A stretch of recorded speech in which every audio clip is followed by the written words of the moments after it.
game if you're a game collector. It kind of happens. Yeah. So at the barbershop, did they use the number 0 on you? What's the number for that? Death. No. I was number 00.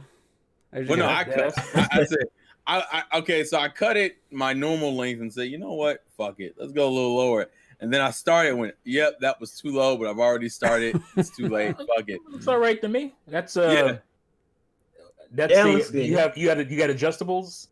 No, yeah. Well, they're like the little clip-ons you take off of the main clippers and put them on. And I think I went like I think if I got maybe an inch higher, I would have been fine. That's probably where. But I don't mind this. It's not too bad. It's fine to me. Yeah, it don't look too bad to me. It's kind of jarring if you haven't seen me in a while. I was like, what? Because I did it last night. I said, you know what? Fuck it. I gotta go back to work anyway. If I had come on here that low, that would look. Any one of us. You bald-headed mother. Retro's hair just looks like it needs a trim for the health sake. It definitely does not. You just cut an inch off, it just makes everything, a little healthier. My aunt, she went 20 years without trimming a single hair on her head. Really? It was just he got the dead hair. I mean, dead hair, dead looking hair. She finally really, that's crazy. She finally finally started trimming it. But anyway, what's up, everybody? Those fiber optics. You get those fiber optics going, nice and bright, and shiny. It's funny how the gray hairs go in a different direction too. I got plenty now, but when they first started. I got rid of mine last night. Look at me, I'm dark and lovely. We call him Chocolate Thunder. Did you play Gravity Rush? Somebody said you finished the Gravity Rush stream ball. Yeah. I beat that last night. The first one. First one. Yeah, the first one's done, so I'm good with that one. The remaster. Yeah, it was the remaster. And I was to throw it on eBay, try to get $100 for it. No, I had to buy. No, I had to buy the digital one. That's the reason why. I will buy the physical one. Looked it up online. Went, nope. Let's see if PS4 has it on sale. They had it on sale for $10. Yeah, it was $20 that I was looking at it. That's what I paid. Like $20, and I was like, I'll get it later. Came back, that bill was $140. I'm like, God, what happened? I wish I had bought it earlier. I really wish I bought it in late 2016. It was $20. It might even been cheaper. I know that was the normal price. I think that's when I was looking for it. I got the Chinese. It got Chinese English version. It's definitely that's a little. The one I got a little less polished than the sequel, but the sequel. Oh yeah, it reminds me very much of Devil May Cry 1 in the sense that I feel like the game's major selling point was its mechanics, and like everything else was kind of secondary to it.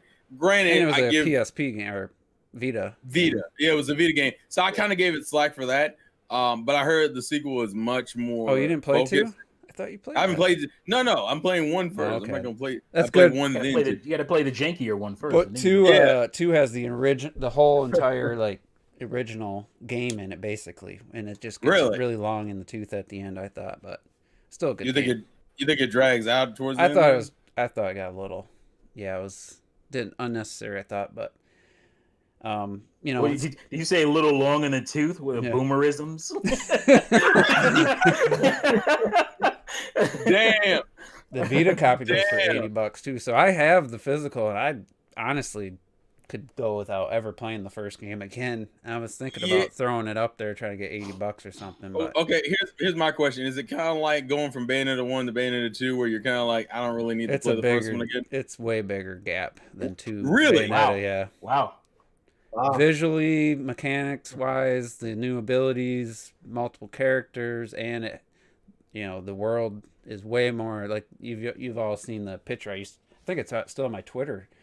Yeah, it is. With the upside down city. It's phenomenal. Like it's just it's so good. And funny. Like I was gonna do a little game where I was gonna have you guys guess which PS4 games I had the most screenshots for.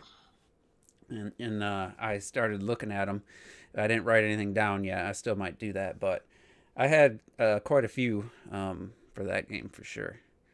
I don't think it was the highest though. Oh, I remember. Yeah, and it's funny because I do remember when you first bought it. That you were on that bit like every minute. You were on a kick, man. And then it's that's a big thing. I was looking at it shows you how much file size for each game, like, based on the game, like 500 megabytes for this game, 300 for this one. But that was all that was on the base PS4, which takes photos at a lower resolution.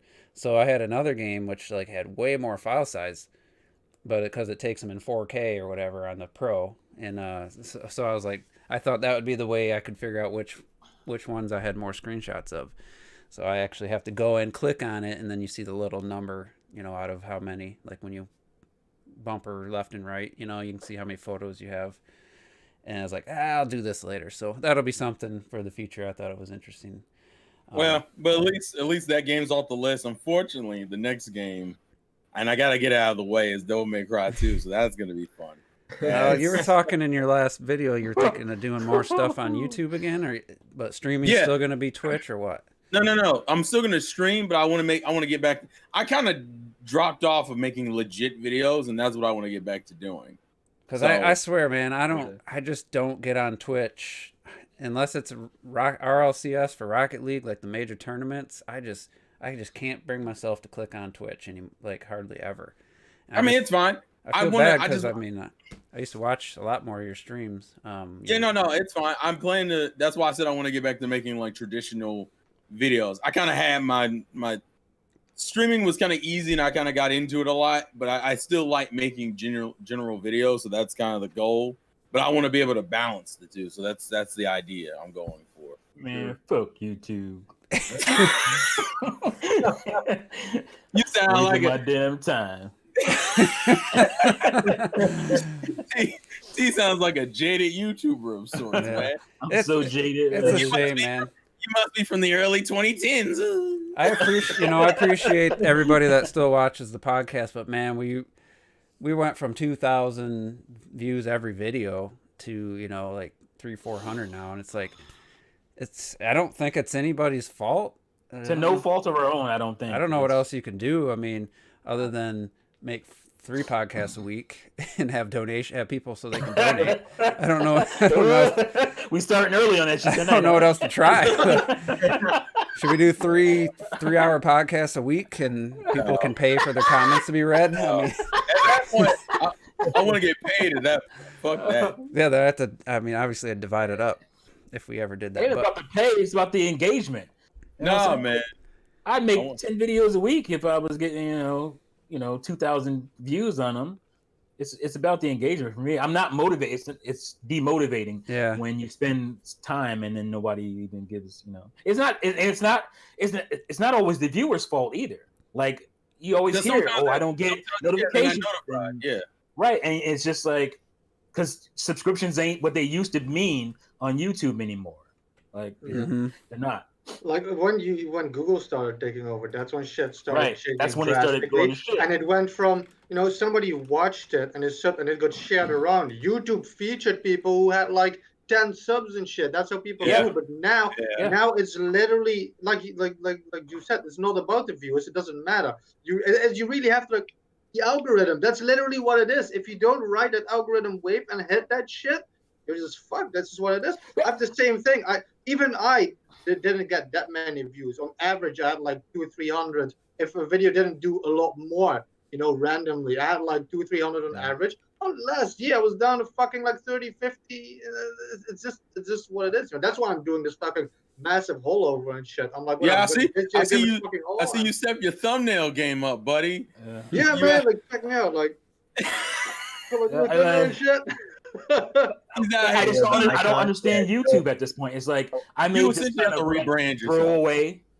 I made this kind of throwaway video about was it the VR, the NSVR or whatever for a Switch, and it was just like, okay, I'll be happy to get like 400 views on this. That bitch got 20,000 goddamn views. I'm like, what? I mean, 20,000 views on a video that I expected to get 400 on, and vice versa for everything else, and it's just like, what the hell? Well, we're essentially going to have to get back.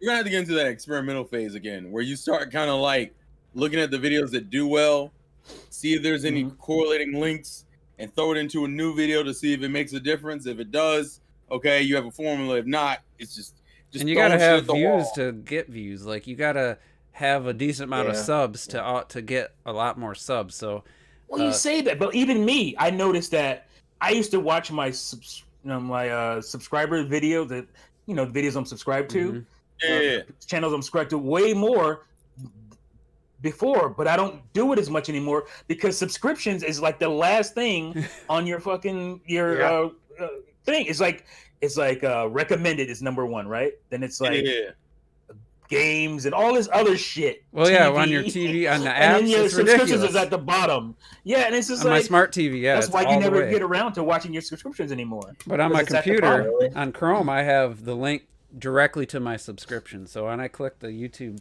link on Chrome, I have it to go to my subscriptions directly. I do that too. Yeah. I do. But on desktop, it's like that. But I didn't know. I think I'm pretty sure. Yeah, when I open up the Xbox One, TV, I know. T, you use that a lot, right? So it fucks you over because it's like they push the subscription super far down. It should be the first fucking thing. But I will say it's the third on the computer. But if you go on smart TVs, I watch a lot of stuff on smart TV, and that's just like way at the bottom subscriptions. And I've fallen for it though. You go through a bunch of junk before you even touch your subscription feed. I see that home thing, and I'll see something pop up. I'm like, that's how I found a lot of the reaction channels I got sucked into. Right, it works, but it just screws over people you're subscribed to. And it's talking about videos and YouTube. I got to apologize a little bit because I started playing Breath of the Wild on the emulator this weekend, and I was like, you know what, I just love playing this game. Let me just record it. And I was like, well, I'll just upload it while it's uploading, and I'll just keep playing, and then I'll do the premiere thing, and I'll just chat with people. Like 2 hours later, Clockwork's like, "You're not even Juice isn't even in this damn chat," and I'm like, "Oh shit!" I'm still. I was still playing Breath of the Wild, and the biggest problem I went and rewatched it after it was uploaded. I didn't finish one sentence that whole time. I was so distracted playing Breath of the Wild that I barely got my point out. I didn't I'm like, Jesus Christ, like I'd say 2 words and then I'd get distracted by the game. And I'm just like, I can't believe anybody watched this. Like a few minutes into that stream, I already noticed, okay, Juice isn't answering, he isn't watching this shit. And like a few minutes after that, I was like, okay, I put all my hopes away, like Juice isn't talking, like I know that I'm just watching him play Breath of the Wild, and that was pretty good. I did pretty good against the Lionel, considering I went straight from Age of Calamity. I did one test fight and got my ass kicked by a Silver Lionel. I felt bad because Clark was talking to you as if y'all were having a conversation. Yeah, I watched the live chat. I watched the live chat replay. Man. There wasn't that many comments, but it was funny because Retrodesk, this game just always looks beautiful or whatever. Then he's like, "Oh, it's the emulated version. I don't like it. I don't like it. I knew something was wrong. It looks too smooth. I knew something was wrong." There's a few little hiccups from some of the effects and stuff. But anyway, well, I thought Clock didn't know because it says premiering and a live thing doesn't say premiering. But like I did that so I could be there. He was having a conversation with Juice, and I'm thinking to myself, he's not actually there. That's why I could have been though. I did it as a premiere. I planned on being there. Well, I'm gonna say because I premiere stuff and I try to catch it, so I can interact with people who are watching live. Yeah, that's right. I did that with Flight Simulator one time, and it was really awesome. The next time didn't get the same turnout, but anyway, all right. So I was in that video. I had a comment from one of my regulars who likes to challenge everything I say. But I have to ask you guys a question because I was trying to think about this all day. Okay. And I had an epiphany about the Switch and Nintendo's strategy. Oh, that was a vocabulary word today. And but before that, let me ask you guys this: GameCube, Wii U. Can you ever think of you or anyone ever using like really small like Wii Party type games, trying to bolster up or hype up or defend or say that a year for that system was really good and they had to throw Wii Parties or Wii Party U's into the mix to like for that to have a good year like the GameCube, I don't think the GameCube had really a bad year. No. The Wii, obviously in 2011 and 20 after 2010, I think it got a little dry. Last 2 years, I think. And from its launch till 2010, I can't think of a year where you had to include, fucking the smallest of small title to make that be a good year. No. Can anybody think? I mean, I've never thought about this before, but they've always just had a solid lineup every year, pretty much, for all their consoles. Yeah, I mean, Wii U. I get you, but I think it depends. I think it depends on the title. I know you don't want to include, but I would include Clubhouse Games for that year because I think that's a really solid game. But I wouldn't include Mario Party 10. You know what I'm saying? It depends on the game. Clubhouse. To me, okay, but here, all right. So here's my question: we're just talking first party, correct? Yeah, just Nintendo games. Okay. That's what I'm. Kind of. I counted because maybe I think it depends on the game. Yeah. I thought, for example, Nintendo Land. I count that because I think it's a solid title. Solid game. Anything that's like fucking Wii Sports or Dance Revolution or whatever the fuck shit. Wii Sports is a great goddamn game. I'm thinking Wii Party. That was an example as fucking dance games and shit. But most people would disagree with that, unfortunately. That's the problem. Why would you include Wii Sports? Wii Sports is It's probably not a better launch title on the planet ever than Wii Sports. Oh, I agree with Wii Sports that. Resort was a launch title. Yeah, but I'm not talking about. No, he's not talking about. I'm talking about tiny little games like Mario. Remember when Wii U and 3DS both got that Mario Donkey Kong? It was like a cross platform. Yeah. That's where I put a lot of the. I get what you're saying. Okay. So basically, the point of this is single A games almost. A person made a comment. Good job. That they bought plenty of new Nintendo games in 2020. Plenty of new Nintendo games, and I asked for the list and I got denied. And I was trying to think. It's like when denied the list. What system have we ever had to include a Clubhouse, a Mario 35, Get a Job or whatever? Good Job. Mario 35. Come on, seriously, somebody put Mario 35. Mario's Home Circuit. I mean, when have we ever had to include those in the discussion for the year for Nintendo as a publisher and a developer? I mean, I can't think of the only. I was just going to say, the only thing that... I was just saying, I think it depends. Go ahead, Robert. Are you on the app or are you on the web browser? I just realized I'm on the... Dude! Come on, man! I could tell. I could fucking tell. He looks like crap. You keep cutting out. Get off. Get on the app. Podcast started and we were talking. I was like, Robert gets cut out all the time. Is he back on the fucking thing? You should have said something. I forgot. God damn you.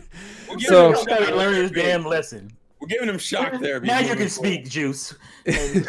So I was just saying. You don't hear that bullshit. The Clubhouse, the Mario 35s, a port of an older game. That's the shit that the 3DS would get. That's the stuff that the DS would get. Game Boy Advance. And so it's really hit me that the Switch, Nintendo's going the route of the 3DS and DS with the Switch. It's not the Wii plus the DS. It's not the Wii U plus the 3DS. They're just doing the handheld only strategy. I don't know if it's 100% accurate, but just thinking about it, it's getting, 3DS would get the occasional Wii U and Wii port or old game, Donkey Kong Country Returns, or it got Captain Toad, Yoshi's Woolly World eventually, and it's like, I just really feel like they looked at what was successful. DS was successful, 3DS was successful, and since the Switch is handheld as much as a home console, I just really feel like they're applying that strategy. I think it's partially due to the fact that the handhelds have always been more consistent in terms of sales at the very least. So, because with the consoles, it kind of hits a downward slump, and then the Wii's like a spike, and then the Wii U's like a nasty fucking drop. So I feel like maybe they've realized that their handheld strategies work better than their console strategies. Plus, even if you look at like their last handheld, the 3DS has a bunch of like 3DS only specific software from multiple developers. Right. So I think that's them. they're not saying they're not doing any home console stuff, but I think it's very much like maybe a 75-25 split, where like the majority of it seems to be handheld mentality with a little bit of console thrown in there. That's at least that's my idea. I feel that that's pretty accurate. Yeah, 3DS has way more uniqueness to it than the Switch has, as far as the library goes. Yeah.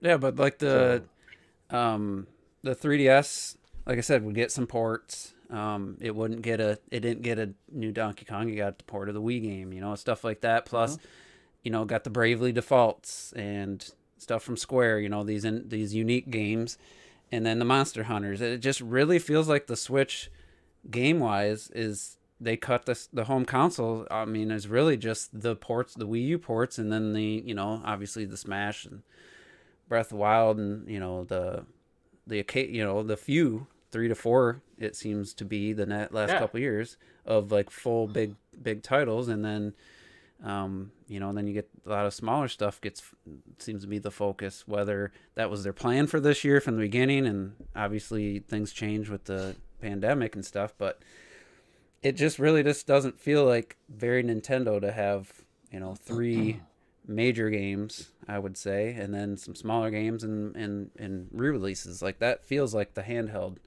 how the handhelds were treated. Yeah.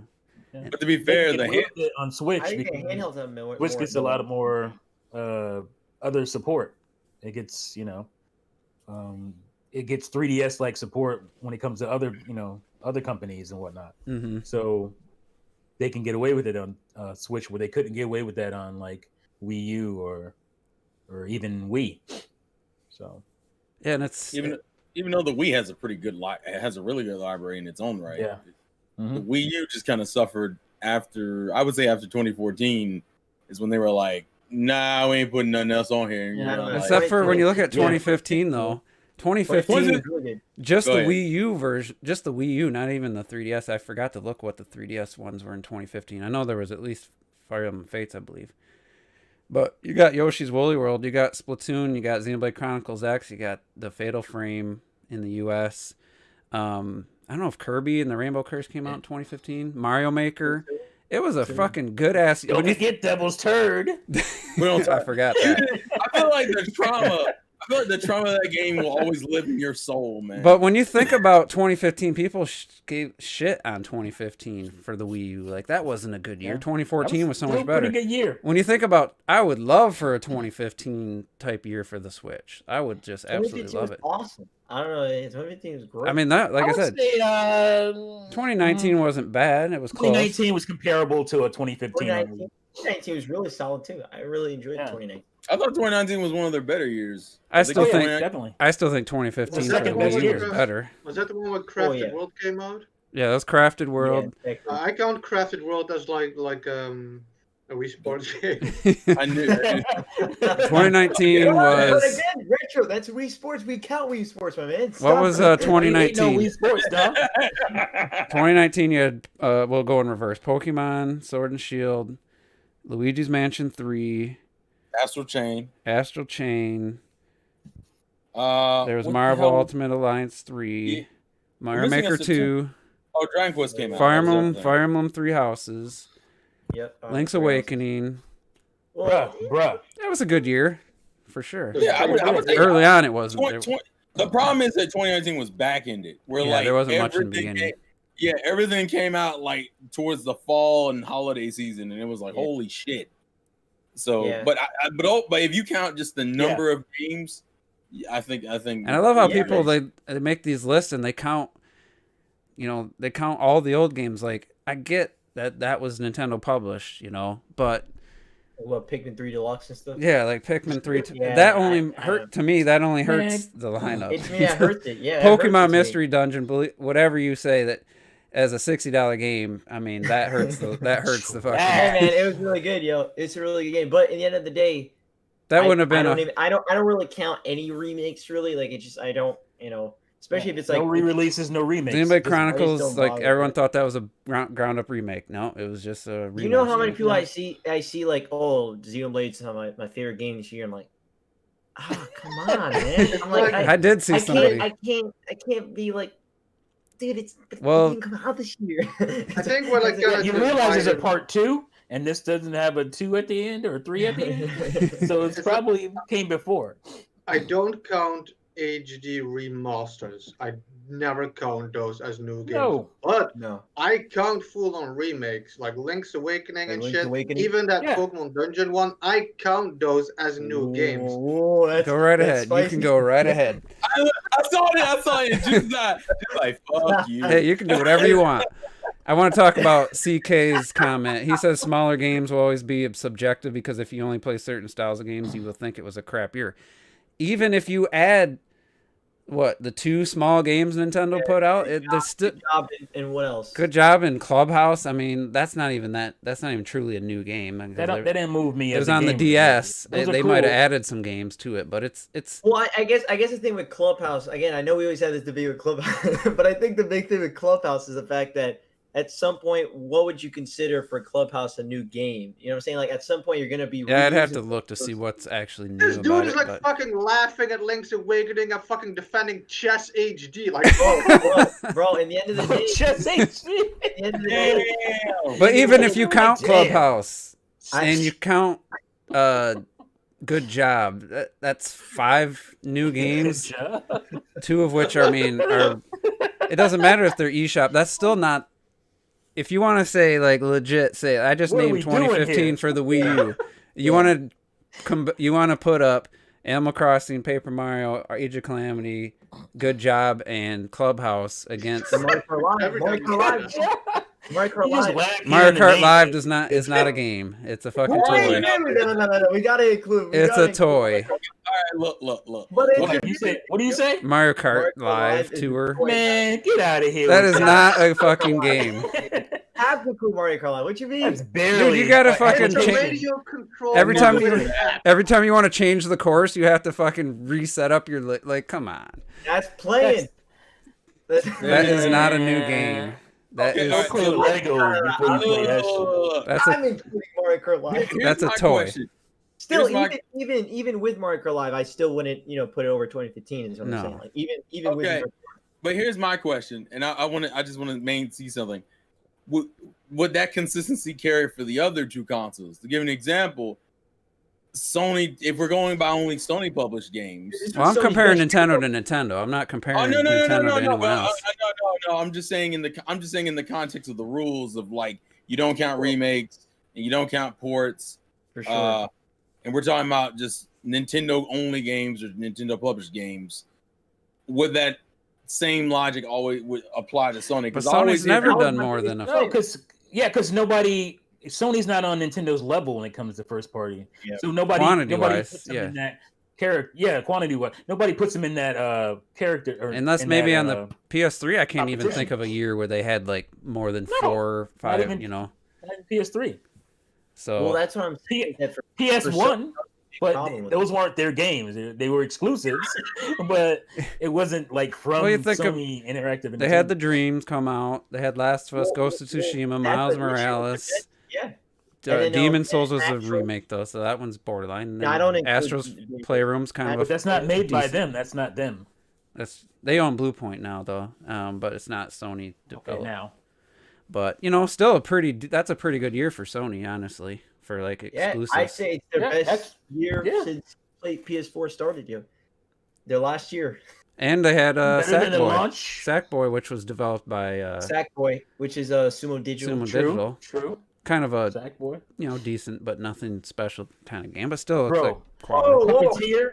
That game Puppeteer I just got for PS3. That game is dope. Oh yeah. Yeah. That's same company. What's their name? Sumo Digital. Someone Digital. Yeah, that game is awesome. Sound design is disgusting. And what's funny is for sure. During the PS5 thing when Mark Cerny was talking about, he basically admitted the PS3's audio capabilities were far superior to the PS4's, and I agree with that 100% because Resident Evil 3 does not sound that amazing because it's like. I said that funny. So I just read Lucius's comment about no one cared about. Oh yeah, no one even knew about it. Completely forgot. So it's just. Was that? Yeah, that was this year, I think. Who fucking knows? Maybe it was last year. Yeah, it was this year. Was it last year? I don't know. Wait, which one? What I bought it this year. So. Medieval. March week. Yeah, you guys remember games from 2009, February 1st, and you can't even remember fucking Medieval. It's a fucking remake. I just don't remember. I know it was in October. It's a holiday game. I say it was this year. Remaster. It was 2018. It wasn't 2018. I'm telling you. No, it wasn't that long ago. It was 2019. No way. At the, Let's see. Yeah, it was. 1998. No. Yeah, that's when it originally came out, bitch. See, I wouldn't count that. Just like I would. You know what? It's just because we're in 2020. I would have said 2019 if I would have remembered that. I mean, way more work went into that game than the 3D All Stars. That's for sure. Whether. Fucking Medieval. He's not lying. He ain't lying. He ain't lying. Damn. So, you looking up that date? People don't care about work. They care about brand recognition. All right, while Robert's looking up that date, let me check the questions here. We didn't get to all of them last week, so you got the date for that yet, Robert? Yeah, man. What's taking so long? Oh, your mic's off. Your lips are muted. I still, you know what? I still have the Among Us thing where you press control for Among Us. It is the 2019. It is okay. 2019. That's why. Okay. So I already replied to this question. Dave97 asked, the Kirby series director teased their 2021 plans in an interview. What do you want and expect from the next mainline Kirby game? I just put trash, capital or exclamation point. A good one. Wow, what the fuck? That's what I expect. I hope. For it to not be like the previous what the one. hell? I hope they make a good game. Like usually Kirby does this anyway. Kirby usually ends up reusing it's the same engine and then just makes another game out of it. That's what they did with the 3D engine. Planet Robobot wasn't bad. It just kind of, for me, it just started to, I don't know, I got a little bored with the mechanic. It's weird because that's the best one. You know? I liked it, but it kind of the gimmick of the mech suit stuff looks better. Kind of. Yeah, I would agree. It kind of lost its luster. Star Allies looked beautiful. Yeah. All I want from it looks gorgeous. All I want from the next Kirby game is that when I play it, I'm actually the one playing it. That's all I'm asking. Well, go back to the original because I got that as part of like the ambassador program. I never played the original NES. The original is that shit was hard. Yeah, the original is phenomenal. And it was hard. I couldn't figure out where to go. It was like a maze. I know that the original. I know that they try to make it appeal towards a younger audience and stuff, and but it's a shame that they can't find a way to just have it be for both. Like, have an easy mode. Yeah, Kirby Mario can float does both forever. all the goddamn time. Yoshi's Crafted World had, and Woolly World had a easy mode where it was just like you couldn't fall, you couldn't die. You know, just make a good Kirby game, like platformer with the mechanics and stuff. It doesn't like Epic Yarn. It just feels like they just do the same thing over and over and over, though. It's like, I don't know what else Yoshi they could Story. do. But the fact that yeah, like Lucius says, it needs to be 60. There's no reason that game runs at 30 frames per second, Kirby's Star Allies, when Ori and the Will of the Wisp can look as good as it does, runs at a lock 60. They didn't care enough. They didn't feel like it mattered. It probably doesn't. For that game, it doesn't, because you can it just plays itself. Kirby's kind of slow paced to begin with. But does it matter if that game was 60 frames? Like, would we care? Wouldn't matter. No, because it's still that game. Mm-hmm. You know, like... even like Just Jess, who's a huge Kirby fan, she started playing it, and you could just, it was like, I don't know if she edited it or if it's a live stream. You could see the doubt start hitting her face, and the expression started to change as she realized it wasn't the game she was hoping, and she's like, I don't actually think I like this. You know, it was just so hard for her to admit. And it was like coming from a diehard Kirby fan, that spoke volumes. Apparently it got better when you beat the post-game content, but... Yeah, come on. Yeah, you have to beat the goddamn game. Yeah, exactly. They added like really cool hard shit afterwards. Kirby, from what I understand from Kirby design, at least from some of the other games, is that Kirby is like a easy-ass game when you go through it normally and becomes hard as shit when you go back to get the collectibles. That's kind of man. Not even like the collectibles in the game, hard. like in the game itself, Kirby it starts to tilt up as far as the what do you call it, the challenge and whatnot tilts up pretty good towards the end of the game. You know, beginning, it's grooming you, it's getting you in there. But I'm thinking about like Crystal Shards. Like Crystal Shards, that game gets a little tough the more you get into it. I love that game. A lot of people thought New Super Mario Brothers U was easy because the first 2 worlds are actually pretty easy, but once you hit that end of the 3rd world and into the 4th world, that shit started getting hard. But some people just assumed it stayed that way and stopped playing it and just thought that game was way too easy. Like I said, the main problem still, and I keep harping in on that, is like I said, every time now, I still didn't fucking beat the last world in Kirby because I turned that shit on and it annoys me because I already know I've started playing, I enter the level, and these 3... Damn, your cat's really spending some time down there, Retro. It's like, what? Your cat's been spending some time down there for like a minute now. Got the leg up in the air. What? Like I said, down to the bone.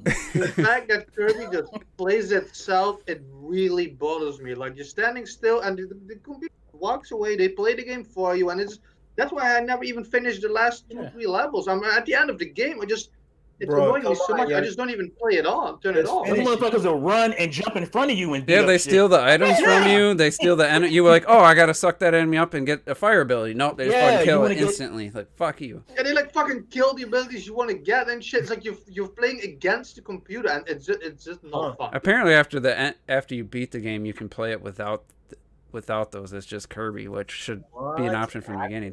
I still hold to that way Rainbow Curse.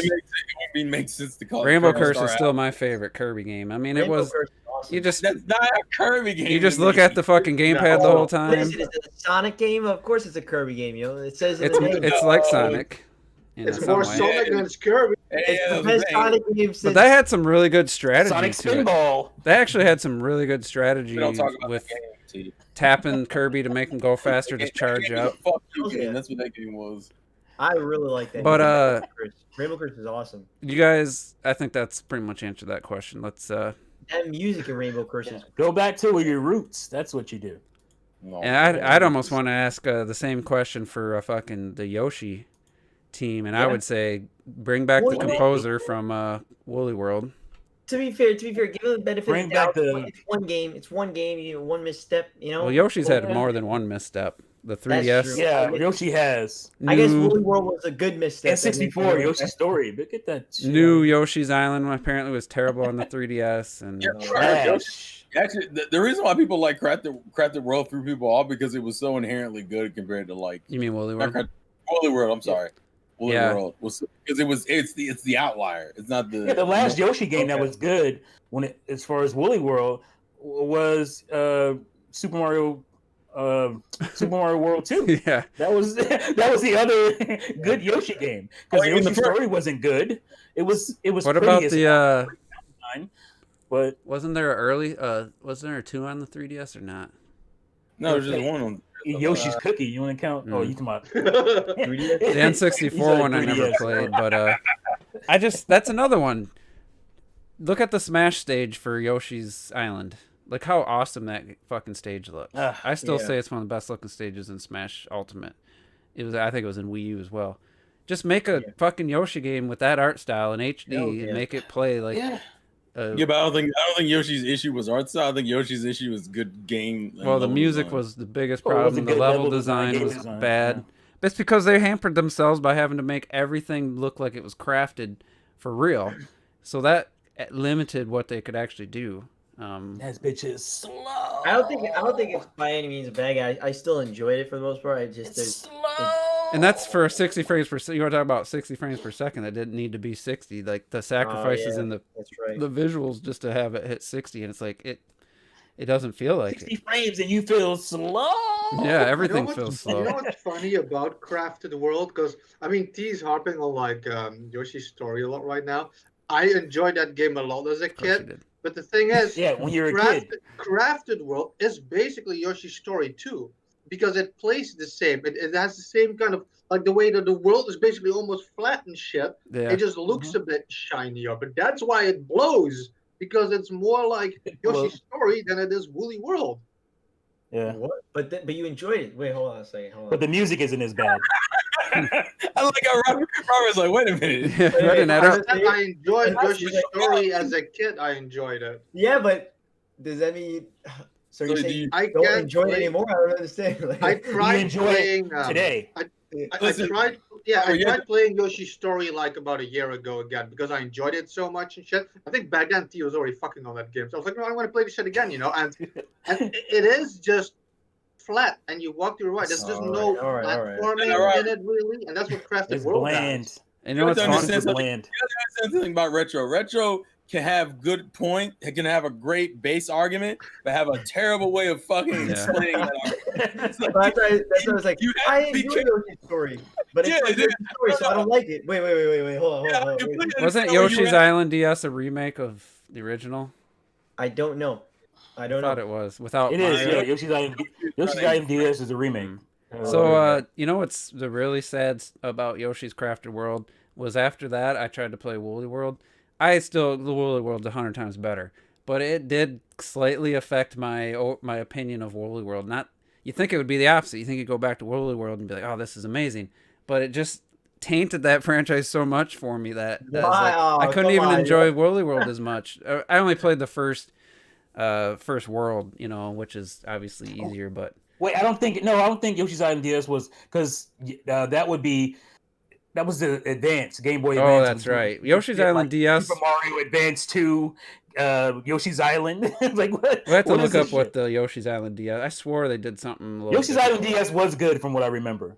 But yeah, because I when I did the emulator, one of the second or third game I downloaded after Breath of the Wild was Yoshi's Woolly World, and I started playing. I was like, I ain't gaining anything if I play this on PC. I might as well just. If I want to keep playing it on the Wii U, and then I never really went back to it. But all right, let's see here. Next question: we are at the beginning of a new year. What is your definitive stance on Breath of the Wild's sequel releasing this year? Oh, we'll talk about that and at the end of the at the end of the podcast when we're talking about our hopes of 2021. Okay, I can get to that. We kind of mentioned it a little bit last week as well. Ipser's had an interesting suggestion. I don't know if everybody will be on board, but he thought each one of us can make an agreement to play a genre or game that we never would, and do that in 2021. And we'll probably have to help each other pick the game. It's going to be harder for like T or somebody who doesn't have like a genre that you really don't like, but maybe a game could convince you to try. I'd be up for that, as long as it's not Final Fantasy VII, the original turn-based PS1 game. You did not, bruh. That's the whole point of it. Fuck no. As long as it's not that game, I will. Okay, now here's the thing, just because Final Fantasy VI. That is my problem with Final Fantasy VII. Final Fantasy VII. My biggest problem with Final Fantasy VII.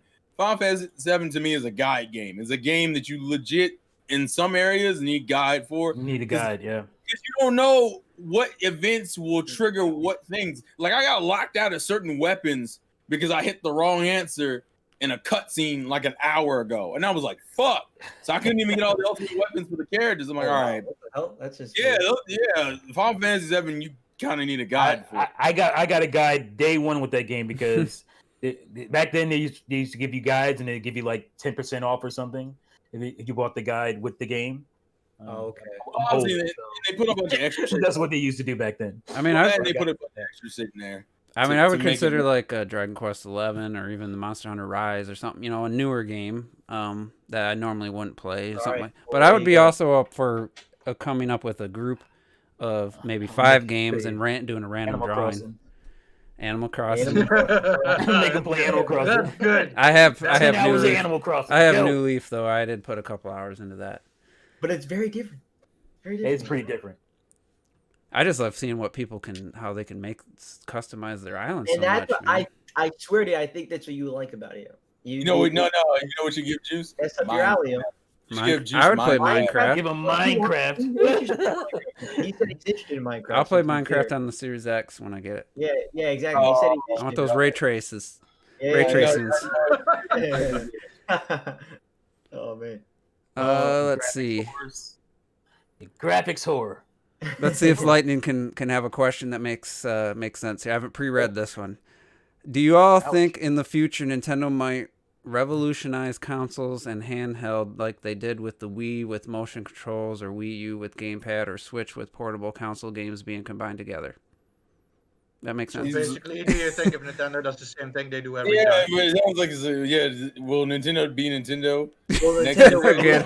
He never disappoints. Never disappoints with his questions. Well, Juice actually had a great point before the podcast that he saw in a video. I think he said where like what would really fucking surprise people. Oh, I gotta give credit. I gotta give credit. Like, for the next console, they would actually make like a real, actual, super powerful fucking thing. Like for Nintendo, that would be like, holy shit, you know?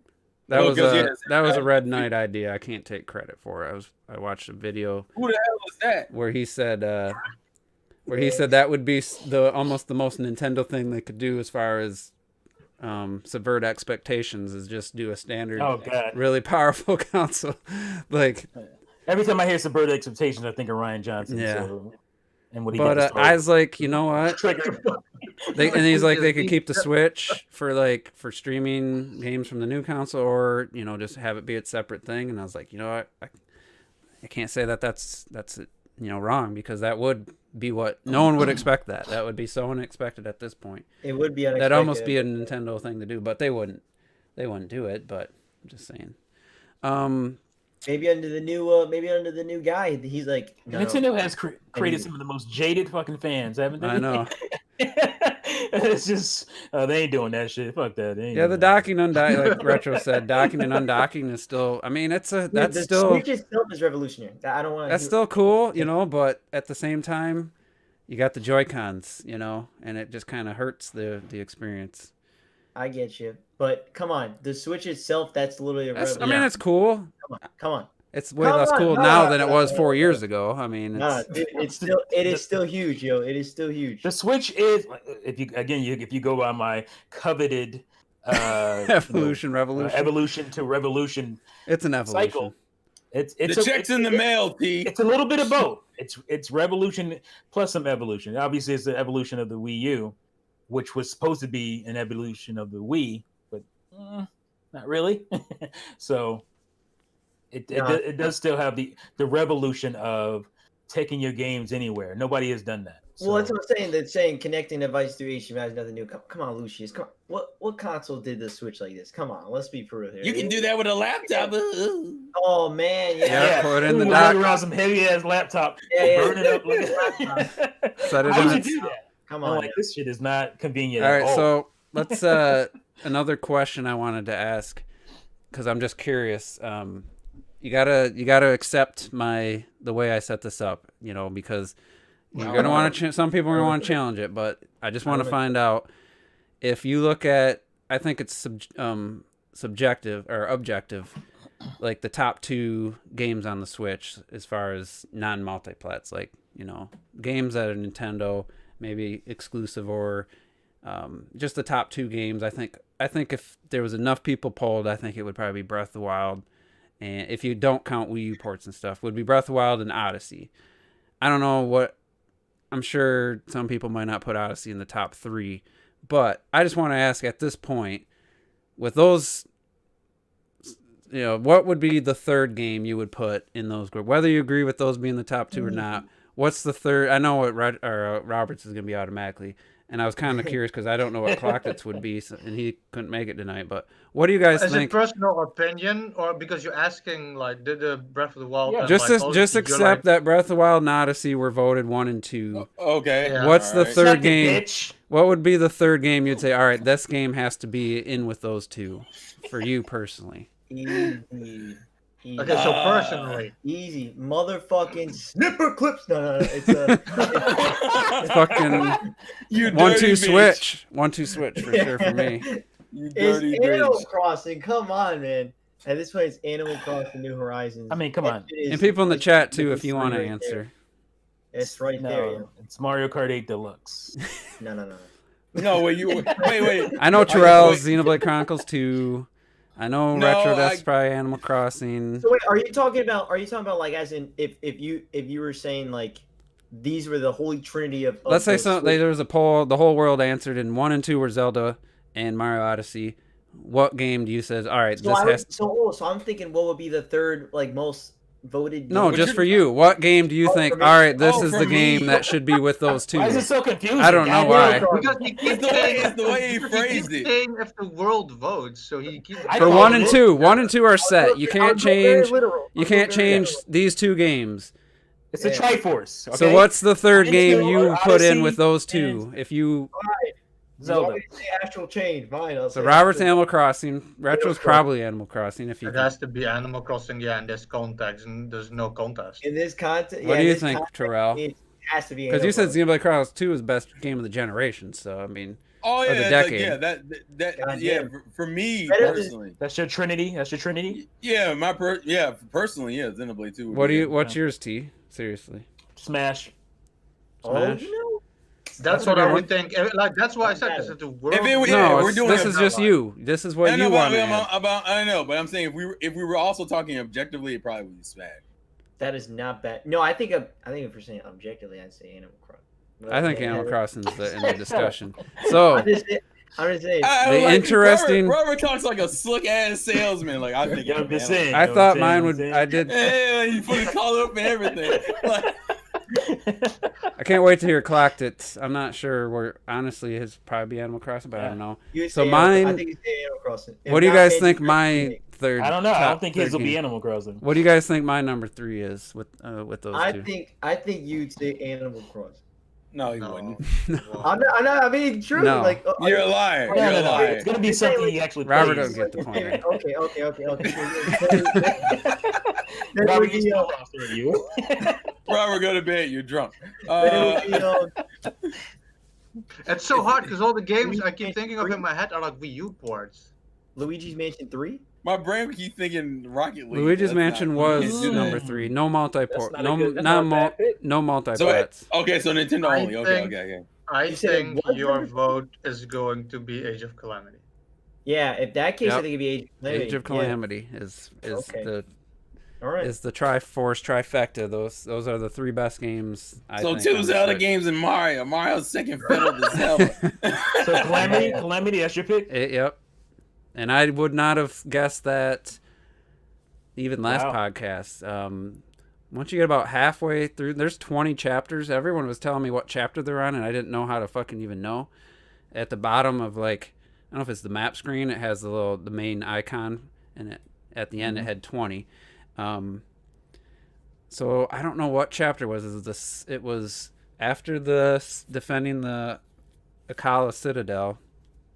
It was dealt with the champions. Like something happened, and so people who played the game will know what I'm talking about. The story took such I wouldn't say a turn or a twist, but something I didn't expect to happen. I think I got to that. I think I just got to that part actually. Completely changed how I felt about the whole time travel, the whole alternate timeline thing, and let me ask a quick question. Is it the portion where once the mission opens up, there's actually 2 different missions that you can do? Yep. It doesn't. Okay, then I know exactly. All right, I got you. And you have to get onto the divine beast. You have to get to the divine beast. Yeah. Once that happened, I actually got goosebumps from where the story went, and I was not expecting it. I geeked hard when I saw it. Oh my goodness, it was so fucking good. Hard. And then it ended the final sequence, cinematics, all that was just the Ganon's form. Not that the boss fight was amazing, but just his form was just that's what it should have been. Probably should have been in Breath of the Wild. His form, it looks so right. But I haven't beaten the game yet. But and then you beat the game, and Retro's favorite thing happens about a minute straight of new map. New things to do on your map for about a minute straight. Damn. So you better do a lot of stuff before the end because you're gonna get a lot more to do. Or not. But I didn't get any new characters, so I forgot one last week. I got 16 characters total playable, and I didn't get any new ones after I beat the game. So say Aftor. But I did not expect that the story took a good turn for me, and I don't know why people were down on the story. Yeah, it doesn't set up Breath of the Wild 1, 2, or I'm guessing 2. It's really its own thing. It's just I just couldn't believe how they pulled it off. It's not only was it the game I didn't know I wanted, it was the story I didn't know I wanted, because I thought I wanted just everything that happened in Breath of the Wild to happen and lead me to where Link gets fatally wounded and everything else. They lose, you know. I thought that's what I wanted. I was wrong, because what they did. Yeah, once you get to that point, I was like, oh shit, okay, I know exactly what they're doing, and I'm mad because the sequence before hints at it, and I didn't pick up on it until it fucking happened. I went, oh shit, that makes perfect sense now. Like, room for a sequel? They could. I mean, they didn't even answer. There's a big question mark at the end, which apparently there's a little bit more after you do the post-game content. That little Cray was telling me about. He said something happened he didn't want to spoil. I don't know if like a secret ending or something. Maybe, but Matthew Shea has got a bunch of sales numbers, and I didn't know if Nintendo released the end of the year sales numbers already. That was from the previous one, what we saw before. Now, Mario Kart 8 Deluxe wasn't at 29 million last time, was it? Yeah, that was it was. Really? Yeah, it was. Oh, okay. Yeah. That game's probably at like 30 something at this point. Both Animal Crossing and Mario Kart. I think Animal Crossing's probably at 30 then with Christmas. Yeah, that's ridiculous. Goddamn ridiculous. Isn't that crazy? 30 a year? We won't get that old ass game. But look at the new games. Look at how well the sequels do. Yeah, Mario Kart 8 Deluxe is a Wii U port. Mario Kart 9 would have done just as well. It would have done just if not better. But look at these new games: Animal Crossing, Smash Bros., Breath of the Wild, which it's a Wii U cross-gen game, but Pokemon Sword and Shield new entry, Mario Odyssey new entry. I mean, 20 million plus, 20 to 30 million. Like, how is this not telling them we need to get more of these new games out? And Age of Calamity was like number 8 on Amazon's U.S. sales. Like, I just want to quickly interrupt and say, don't worry, Mario Kart 9 will do just as well. Hell no. They should. Yeah, on the as Wii long as 2. It's not on the Switch. on this Wii 2. If they release it for Switch, there's no way it'll do that many. Because most people who bought Mario Kart 8 Deluxe are like my boss. He's 50, almost 60 years old, and he's not going to buy another Mario Kart. He's not going to buy Mario Kart 9 on top of Mario Kart 8 Deluxe. Nintendo would be dumb at this point to put Mario Kart 9 on Switch. They'd be stupid. It would be a dumb move. And Breath of the Wild was number 10. So I look forward to seeing it this year. I mean, I'll be happy. I'll buy it, but I don't think it'd be business-wise. It wouldn't. I don't know. That'd make sense, but I'll trade in 8 Deluxe to get it. So yeah. Anyway, Age of Calamity. You don't buy bad games. I think the 3 best games on the Switch. Well, the 3 best non-multiplats. Because if you want to count multiplats, I think Ori's probably in contention for the top 3. Will-o'-the-Wisp, but no, that's a exclusive because you don't have to buy it on the Xbox. I had a funny story. I got Game Pass. I've had it for a couple weeks now. I downloaded No Man's Sky. Still haven't played it. I downloaded Ori and the Blind Forest. So I played that a little bit because I already have it on Steam, but I downloaded it on Xbox because on Steam it was glitching. I don't know if it's my graphics card. I don't know, something happened with the Steam version. It wasn't working. I downloaded Quantum Break, and I'm going to make a deal with myself. I got 3 months to play this game. I'm going to try to play it and beat it because I did enjoy Remedy's control so much, and this looks very similar in its playstyle. So I'm going to try to get through... what game? Quantum Break. Oh, yeah, Quantum Break. Yeah. I'm going to try to get through that while I have the Game Pass Ultimate for 3 months, so... Oh, that TV shit, though. Yeah. I'm curious what, like, they didn't go anywhere with the show, so I don't know. But they got some big actors. Got Littlefinger, whatever his, Aiden Gillian or whatever. Mm-hmm. Well, I think it was just for the game. Like, I don't think there was going to be a TV series that was going to go, like a web series or whatever. Yeah. Afterwards? Like, it was going to, like, go with it or something, but... Well, I thought they didn't have it. Like Halo. So, let me ask this. Speaking of Age of Calamity, would you consider it a spoiler if I told you a character I fully expected to be a playable character never becomes a playable character? Well, if you're talking about Elijah right now, I'm about to be sad, yo. Is that what it is? I hope you're not talking about who I'm talking about. Yeah, I'm talking about who Visor's talking about. Oh, come on. No, wait, let me see. That was gonna be my main, yo. At least now I don't have to worry thinking about it. I wasn't expecting that anyway, so I thought her and Robbie. That bones me the fuck out. I thought her and Robbie for sure, and nope, they don't even. When you have to escort them in missions, they don't do anything. They don't fight. That bones me the fuck out. I thought that was kind of disappointing, but honestly, I've come around. I'm full on Team Impa. Now that I've seen more of Pura, I'm definitely Team Impa all the way. She's no. Pura is fucking Impa's dope. Impa's just better in every way. Character-wise, visually. Yeah, she's playable. And her moveset. But I stuck with, to finish the game, I stuck with my core. Link, when Zelda was forced, I didn't use her if I didn't have to. Urbosa and Mipha. That was my core 4 characters. I hated Daruk. I hate Daruk. I didn't love Daruk. I hate fucking Rivali. I just fucking hate him. And then there's really?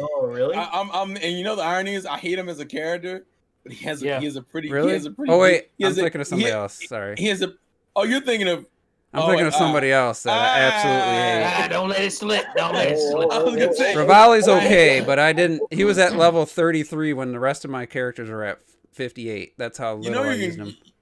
Yeah, but you could grind him without actually. I just didn't like to use him. Daruk is so slow. Daruk's terrible. He's meant to be a power heavy character. He's kind of insane, Rivali. Rivali's moveset is way better than it has any right to be. I understand why it is. I don't like him. Attitude, so fuck him. Yeah, that's exactly it, T. I fucking hate it. He won't shut his smug ass mouth. It's annoying. He's worse than Falco. He's worse. I don't know how, but he is. Yeah, the worst thing, Link could walk into a sequence, huh? Yeah. Fuck you. One of his, and he has these snarky remarks, but Zelda does get better. Zelda gets a new moveset at halfway point, I think. And at first, it's like, what the fucking beak? Like, what the fuck am I doing with Zelda? Then there's a mission where you have to play as her, and there's like you have to kill like 1,000 Lizalfos. And I was like, by the end, I was like, all right, I see what they're doing with her moveset. It's decent. But I like her base moveset, but she doesn't work well. Like it's hard. Yeah, you can't get a lot of KOs with her. She's actually pretty good on bosses because I think somebody said it last time. Because Zelda with her, like, I don't know what Juice is talking about yet, I think, but her general movesets, her normal base combos, she has like combo paths for like the freezing and the bombs and the thing, and you can take those paths, but you can mix and match them as well. So when you that needs a specific weak point, you can just do a standard combo with her. You don't even need to like use her like what the other characters have to do, use the tablet for something. Zelda can actually stay in her combos to do those things, to activate the weak points. I couldn't get a combo going with her. You're not wrong. My problem is she just doesn't do a lot of damage. Like That's true. I gotta grind out a bunch of basic ass combos and then wait for him to break the shield with her basic combo. And were you wondering why you never got more than the 3 attack combo? I was wondering that until they changed up the moveset completely, and it's like, oh, that's why they didn't give you all these upgrades, because she gets a brand new, completely new moveset. Okay, you can't go back from. I guess you can. You can't. You can equip that big. The Sheikah Slate or the Slate, the what do they call it? The modded one, whatever. It's like a bigger version of it. Has a slightly different.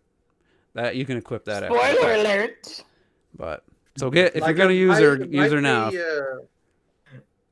Cause she's all right, but I agree with you on Urbosa. Urbosa is fucking. Especially once you figure out when you get the sparks, you hit ZR and it fully replenishes her lightning. Well, even her charge attacks. Her charge attacks. There's like variations to her attacks, and they're fucking great. And once you get literally the one where she jabs you with fucking lightning, dude, it's like she gets to the point where you get like 7 combos in, and then you hit X, and she just like goes across the screen, and then she does her little, and it's lightning. Oh yeah, that's fucking beautiful. I love that one. But that's not. That's just part of her combo. Feels like my 3 characters are Link, but Link using like 2-handed weapons, because I really like the gimmick of using R for super heavy attacks and then like eating to refill your hearts. I don't know. I always like those. Yeah, but weapons. Retro, you know that for that, if you don't get hit when you do those heart sacrificing techniques, you lose health permanently. Yeah, like you have but you can gain it back if you don't get hit during the combo. Yeah, exactly. I think I like his moveset better. Yeah, he does like the spin attack where he goes through the air like sideways and shit.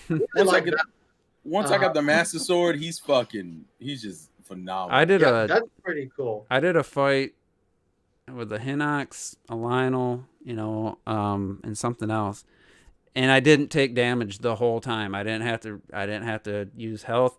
I went flawless victory. I thought for sure there's gonna be a bonus for that. Nothing. At the end, gives you your score. I was like, fuck, I ain't trying to do that again. I did it for my own.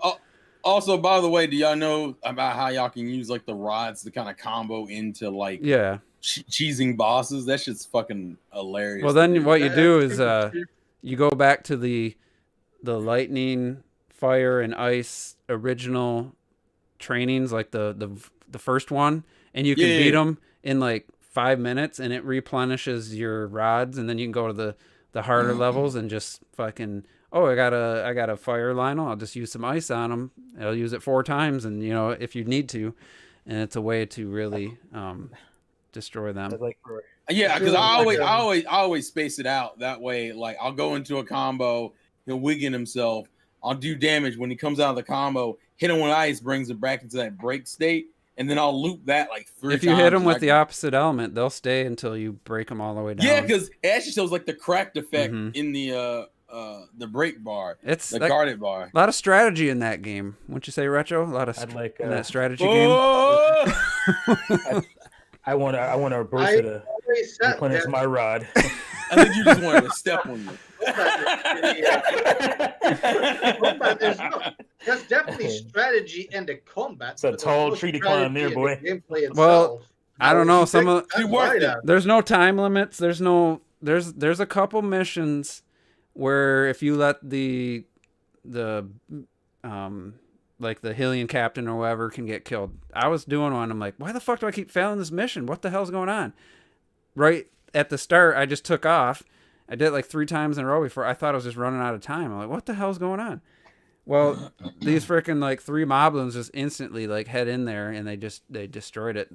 There's not enough of that, but there's some missions where, I mean, it's 45 minutes to an hour, and I'm constantly going back and taking over keeps and stuff again, and it's just chaotic. And yeah, there's really not too much of a time limit throughout the game on any of that stuff. Every once in a while there'll be one, but there's one really annoying mission that you have to use Rivali for, which involves guarding a base for like a certain amount of time. Oh, yeah.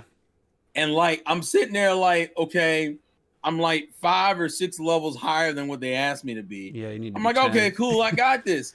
And I'm like, well, but like even if you kill the moblins in one area, the other one will come in there. So I'm like, fuck.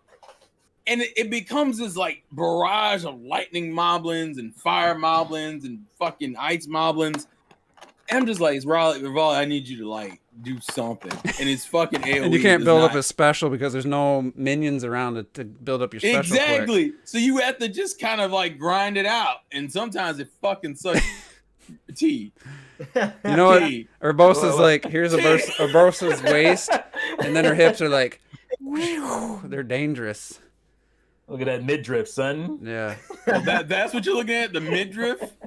It's impressive, the man. whole fucking thing. She's tall, too. She's like... Loud. You know what? I've come around on quite a few. My boy still, because like I said, I was giving my 3 characters. So my second is just Mifa. Like Mifa is like my number 1. I just think her combos are the most fun. She can teleport within her attacks and shit. She's really fast, so I like that. But I want to defend my boy because my second favorite is definitely Daruk. Something about the effect of his attacks, first of all, is really addicting to me, and I love the fact that he fights with his defense. Like you can actually his attacks create like ramps and shit, and you can then use his shield and charge his shield within an attack and that kind of stuff. I fucking love how he fights, and I just like the character. I don't like that he stops his swing. Like it stops like, and when he hits nothing. I wish he'd just swing through and you actually hit some enemies. I had trouble getting good because with him. he's so power focused. that like sometimes I'll be in the middle of a combo, and if I get interrupted, it's like fuck. Like I'm just taking whatever's coming at me. And sometimes you'll get comboed by fucking moblins if there's like too many around you. But Jesus Christ. And I gotta agree with the. I gotta put her back in the box. Malik, yeah, of course you are. Malik JC said Riju is greater than Urbosa. I think Riju could be more attractive when she grows up than Urbosa. Malik, I don't disagree. She kind of looks like Rihanna, I think, but I was odd man out when I said that back when 2017. I was like, man, she looks like Rihanna. No. Nope. Do you still think you're the I still kind of think she does. I don't know. You should make that a poll on Twitter. And see how many people agree she look like Rihanna. Wouldn't she just grow up and look like Urbosa? I mean, maybe. Maybe Urbosa is Rihanna. You don't fucking. But they're not. She's not like a child. She's just a descendant. Like she just got the power. Yeah. Well, I mean, physically. I don't know. Maybe. Yeah, probably. But welcome to Terrell and Mice World. We're not gonna. I'm not trying to climb trees. We're not gonna go into this right now. Retro, we'll share pictures later. I know what else I wanted to talk about. So I'm the only one I think that's played this game so far. But this long weekend, I had 4 days off. I played Breath of the Wild for 6.5 hours, and I played Immortals Phoenix Rising for about almost 7 hours. On the same day? No, over the course of 4 days. Okay. So going back from one to the other. Wow, that's impressive, yo. Robert was so fucking excited. I was like, wow, dude. I'm like, that's like I'm so 13, proud of 14 hours in one day, huh? I think I played Immortals for 4 hours yesterday. Okay. So wow. That's still I saw you post a lot. Here's the thing. They look like Immortals looks like a straight clone of Breath of the Wild. It has the stamina. So when you're gliding, use the stamina. When you're swimming, stamina. When you're climbing, stamina. So in that regard, it's very Breath of the Wild. Honestly, though, anything else in the game, I wouldn't even really put the two in the same category at times. Like the combat is so different. For one, it's like it's not even similar in any way. Even the bow plays completely different. I think it's very fun. It's different. But I think Age of Calamity spoiled me on combat, so Breath of the Wild feels a little less engaging. I still had fun fighting the Lionel, but there's a few things I wish they kind of will add for Breath of the Wild 2. But anyway, Immortals has really fun combat with like a stun system, stun meter, and I'm really enjoying it. The humor it's not hilarious, but it's good, lighthearted. It's good, lighthearted. I'm laughing, chuckling. Nice. The world doesn't feel alive like Breath of the Wild. That's the biggest difference, I would say. Breath of the Wild, that world, it just feels like a real world, even though it's cel shaded. Whatever. Breath of the Wild feels like a real world, and Immortals feels like just a beautiful video game world. Like it's not completely static. But it's way less without, the full physics, without the weather, it just doesn't, it's not the same feeling. It's not, I wouldn't say it's automatically worse because of that. It's got some very, like, calling you to go there, spots on the map where it's like, oh man, that looks interesting. I want to go there. And I get stuck. Cool. I start going off to the side. I see something else. There's a lot of little mini, like I would say, puzzle things throughout the world. It's very fun, and I paid $30 for it. I played the. What's the rating?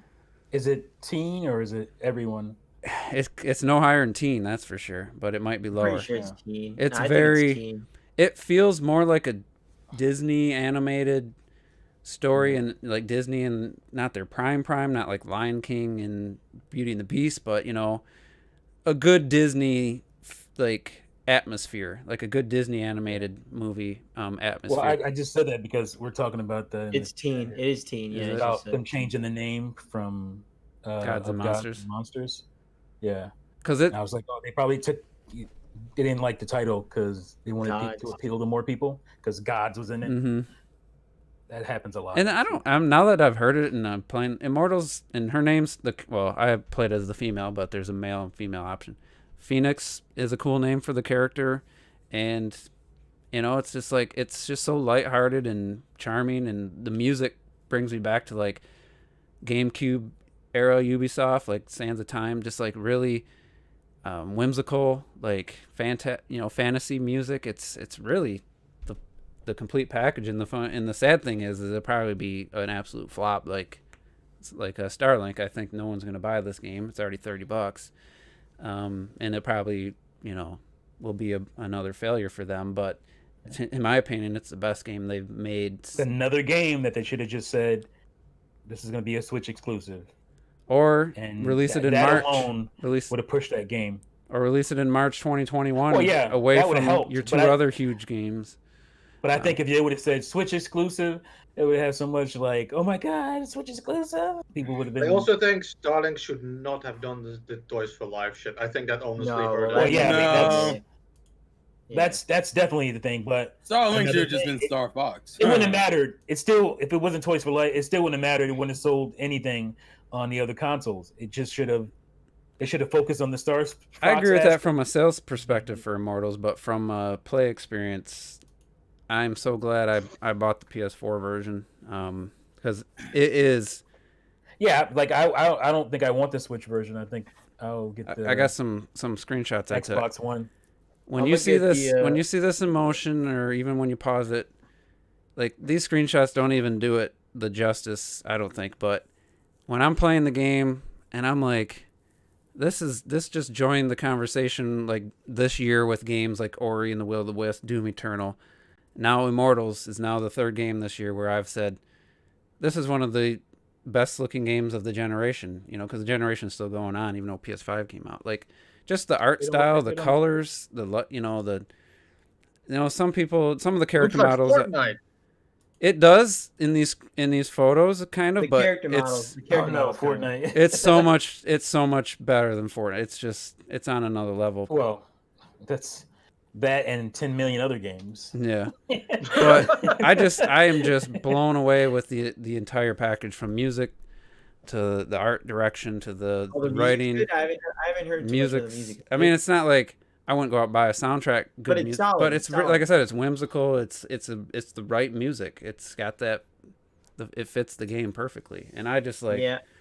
I'm so glad I ended up deciding to buy the game, because I was kind of. Can't wait to play it on my Series X. I was kind of sold on it after the Stadia demo. I played the demo, and I was like, I do kind of like this, so that's what kind of put me over made me start looking at it, and then it dropped 50% off, and I just had to pick it up. That's crazy, man. I swear, I think a lot of the Ubisoft titles, Watch Dogs, those got. They're not doing it. Watch Dogs lasted a little longer than that, though. I think Watch Dogs by a little. Dropped. We're talking about like a few weeks. A little. I think Watch Dogs dropped within a couple weeks. I want to say it was 45, like 2 weeks. Wait, which one? Watch Dogs Legion was like $45. I'm thinking of Assassin's Creed didn't drop. No. Legion dropped off real quick. Well, so it's just a shame, but honestly, just kind of to sum it up, it's not an automatic you'll like it if you love Breath of the Wild, because like I said, it doesn't really feel like you're playing Breath of the Wild. But if you want that open world, kind of scratch the itch until Breath of the Wild 2, I think this is a perfect game. The climbing, it just works. It works in this game. If you play Genshin Impact, though, I would say those Genshin and Immortals are almost complete clones. Like they play almost identically. I say those two games feel like the Genshin. Oh, really? It feels like Genshin or Immortals copied the other. Like there's no way these two games could be this similar. Even the wings when you're floating is the same, basically the same idea. So if you like Genshin, but maybe the story's not working for you, because I didn't really get sucked into Genshin. I just wasn't working for me. Immortals has a completely different vibe to it. It's just. I would highly recommend it. So I'm definitely gonna pick up Immortals on PS5. Oh yeah, Robert, what's that controller you got sitting there for those that don't know? Oh, it's an Xbox One controller, man. What you talking about? True. I wish he put it behind the game. That's what I wish he had. Yeah, no, it's in front of a 3DS game. What is going on? I could buy a DualSense. I mean, I've seen them in stores. I tell you what, this shit is hefty, dude. This shit is hefty. I'm not gonna lie. Like, it feels like I'm getting jacked. Yeah, but you've been lifting. You have gains. So I don't I'm telling you, like, it's actually probably the weightiest controller I've felt since the gamepad. Probably, like it's probably like because the gamepad probably is weightier with the screen tech. Well, what have you played with it? Test it out anymore. So, well, I mean, really mostly just Astro's Playroom for now. What is that? Gee, that is not the gamepad. It looks like a fucking. It is. I have a Nyko battery on it. Oh, okay, so you have some extra. Okay. Yeah, you need a damn battery expansion because I made a point. This shit doesn't last. People complain about the Switch is 3 hours. I wasn't even getting 2 on my gamepad. I barely got 2 on this fucking thing. I was saying that these triggers, that I was thinking. I said this to my mom, which obviously she doesn't really compare it to anything, but I was like, I was thinking that I think that the triggers are like the best thing since the gamepad, yo. I love my gamepad, my Wii U gamepad. It's the best fucking thing since the Wii U gamepad. Where like, the Wii U gamepad enhances games. They wasn't used a crazy amount, but when it was used, any minor details just enhance your experience, And it's the same thing with these triggers, man. These Astro's Playroom. Fucking hell, dude! It's crazy. It's crazy. In fact, hold on. What about the haptics? It's insane. It's insane. So, I mean, I'll show. I want to demonstrate how. What's it looks that noise? Is like. that your disc drive? What happened? What was that loud noise? Sound like a disc drive spinning or something? Yeah, it's about. Turn on. Yeah, he turned it on. It's that loud though. I thought the thing was quiet. You can see it in the corner. I'm gonna show you a live demonstration, yo. Yeah, the blue light. So I'm gonna show you. It's magical. Dude, it's super fucking cool. So what I love about this is that all right, so I boot it up. Let's see, this is the SSD. Put the Playroom in. But what I love about it is that just the haptic feedbacks, like the actual rumble, is the best rumble ever. Easy. It's not even close. Like it feels like I was saying I was comparing it to it's like you were holding a movie theater in your hand, where you feel the bass just boom, just like literally just rumble like insane amount, like just going like this.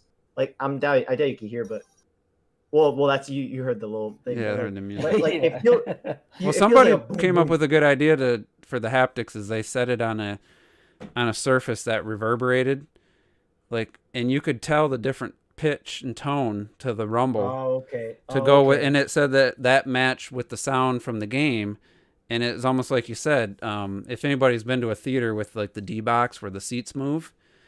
Those things moving and they have their own like subwoofers built in. You don't have to sit in the D box. If you sit right behind there, you get that added impact of like the floor shaking as these chairs are moving, and it actually adds to the movie. Even if you don't pay the $20 for the moving chairs, you still get the side effect of sitting directly behind them or next to them. You get check it out. So it's motion control, So see if you can see. Oh wait, I'm pointing at see how so far, this is the farthest I could push you, right? But then if you could see it by the screen, see how he's kind of about to reach for something, and then he goes, click it, and then you're able to go like that, and you can't. That's the farthest it goes. And then you click it, and it locks it. It's so impressive, dude. And I'm telling you, that shit, it feels insane. And then let me show you the one part that I want to get to. You got pretty good at it, dude. You come climbing right up there. Yeah. Dude, this game is so fun. Remember how I was saying, it's a solid tech demo that happens to be a good game. Honestly, now I beat in the whole game. It's just a fucking awesome game. It's really good. You know what's funny? We're only seeing about 20% of. I can see what's going on, though. I can fully see what his character's doing. I can see what's going on. Look at this point. So he's about to hold on to something that's going to chip it, right? And look at the analog trigger. Look at what it does. That's doing it on its own where it moves? Yeah. You saw how it's flickering? It's so fucking amazing. It feels like it's insane. And so there's also other points where, let me see. Those are the ones where you can only press it certain distance before it breaks. Yeah, right? And then let me see. This is so cool. Oh, look at this. So this is motion control, right? So you're pushing it up, but then look at the way you saw how it we're not interested in gimmicks. Kaz right. Literally the way that it flickers, it goes, and just it feels insane. Like it feels. You're like getting the reverb essentially. Yeah. No, I could see where that would become in a certain game. That might become too much, but you can turn. Like I said, there is an option to put it down to like. And so like.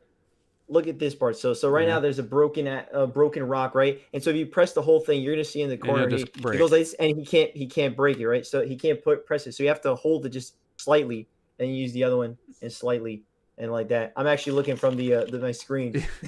You're not convincing me, Robert. Sorry. That's what I want to try that shit. It looks like fun. Dude, and then look again, the chipper. I wish that was a full-fledged game because that'd be enough. Dude, I'm telling you, it's a full-fledged game. I mean, well, obviously, compared to like, but it's it's 4 worlds. It takes you about probably a little under 4 hours. I mean, it's cool. It's a really. If you order 18, whatever the fuck, plays 4 hours. Exactly, and that was $60. So imagine, like, but then this is cool as hell. Then you pick up Miles Morales. That's not a good example. Okay. You pick up Miles Morales though, and then it doesn't use the triggers like that. Yeah, and it's like. Well, that is my thing. But not every game. How long before haptic feedback becomes HD rumble? I know, and honestly, I'm so worried because like this game, like I'm thinking like, okay, so these guys, they're called the Sobo or whatever.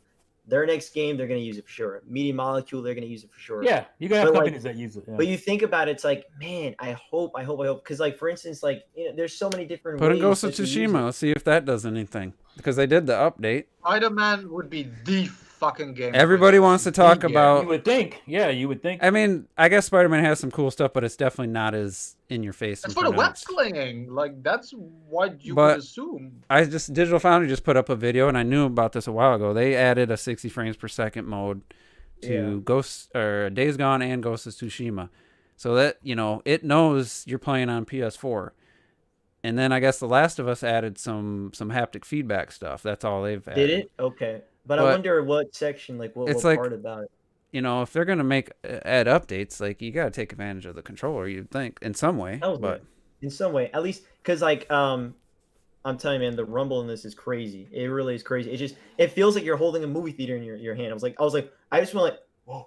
Well, I was playing, and again, the way this flicks, it's like, dude, I was like, it's not gonna change the game, but it enhances your experience. And if the developers that use it.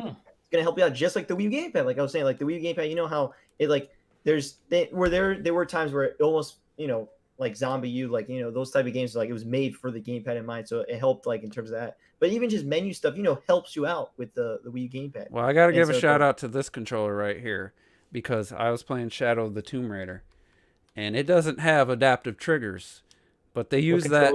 They use this is the Xbox One.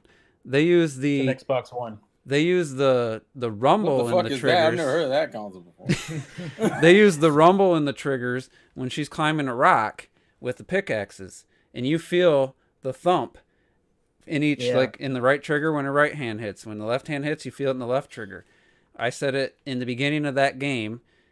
There's a heartbeat. I don't know what it represents because they don't really do anything with it. But when the game's loading up, you feel this heartbeat. It uses the triggers and the whole controller. And it felt like there was a heart in my hand beating. Like it's still the most impressive rumble I've felt, well beyond anything I felt with HD rumble or anything. So I can, I wish they would have took it a little bit further, but it's still good rumble. The Xbox controller is good rumble, and I was playing. All this shit is cool for people like us. Like we're all in, but we're like 0.03% of gamers. Exactly, and the big thing is the sad reality. You have the option to turn it off. You know what I'm saying? You have the option to turn stuff like that. And there's going to be... For Call of Duty, I probably would, honestly. At some point, people are probably going to turn stuff off, and that's the unfortunate Just thing. Like the 3D on the 3DS. Yep, exactly. Well, I was playing Forza Horizon 4.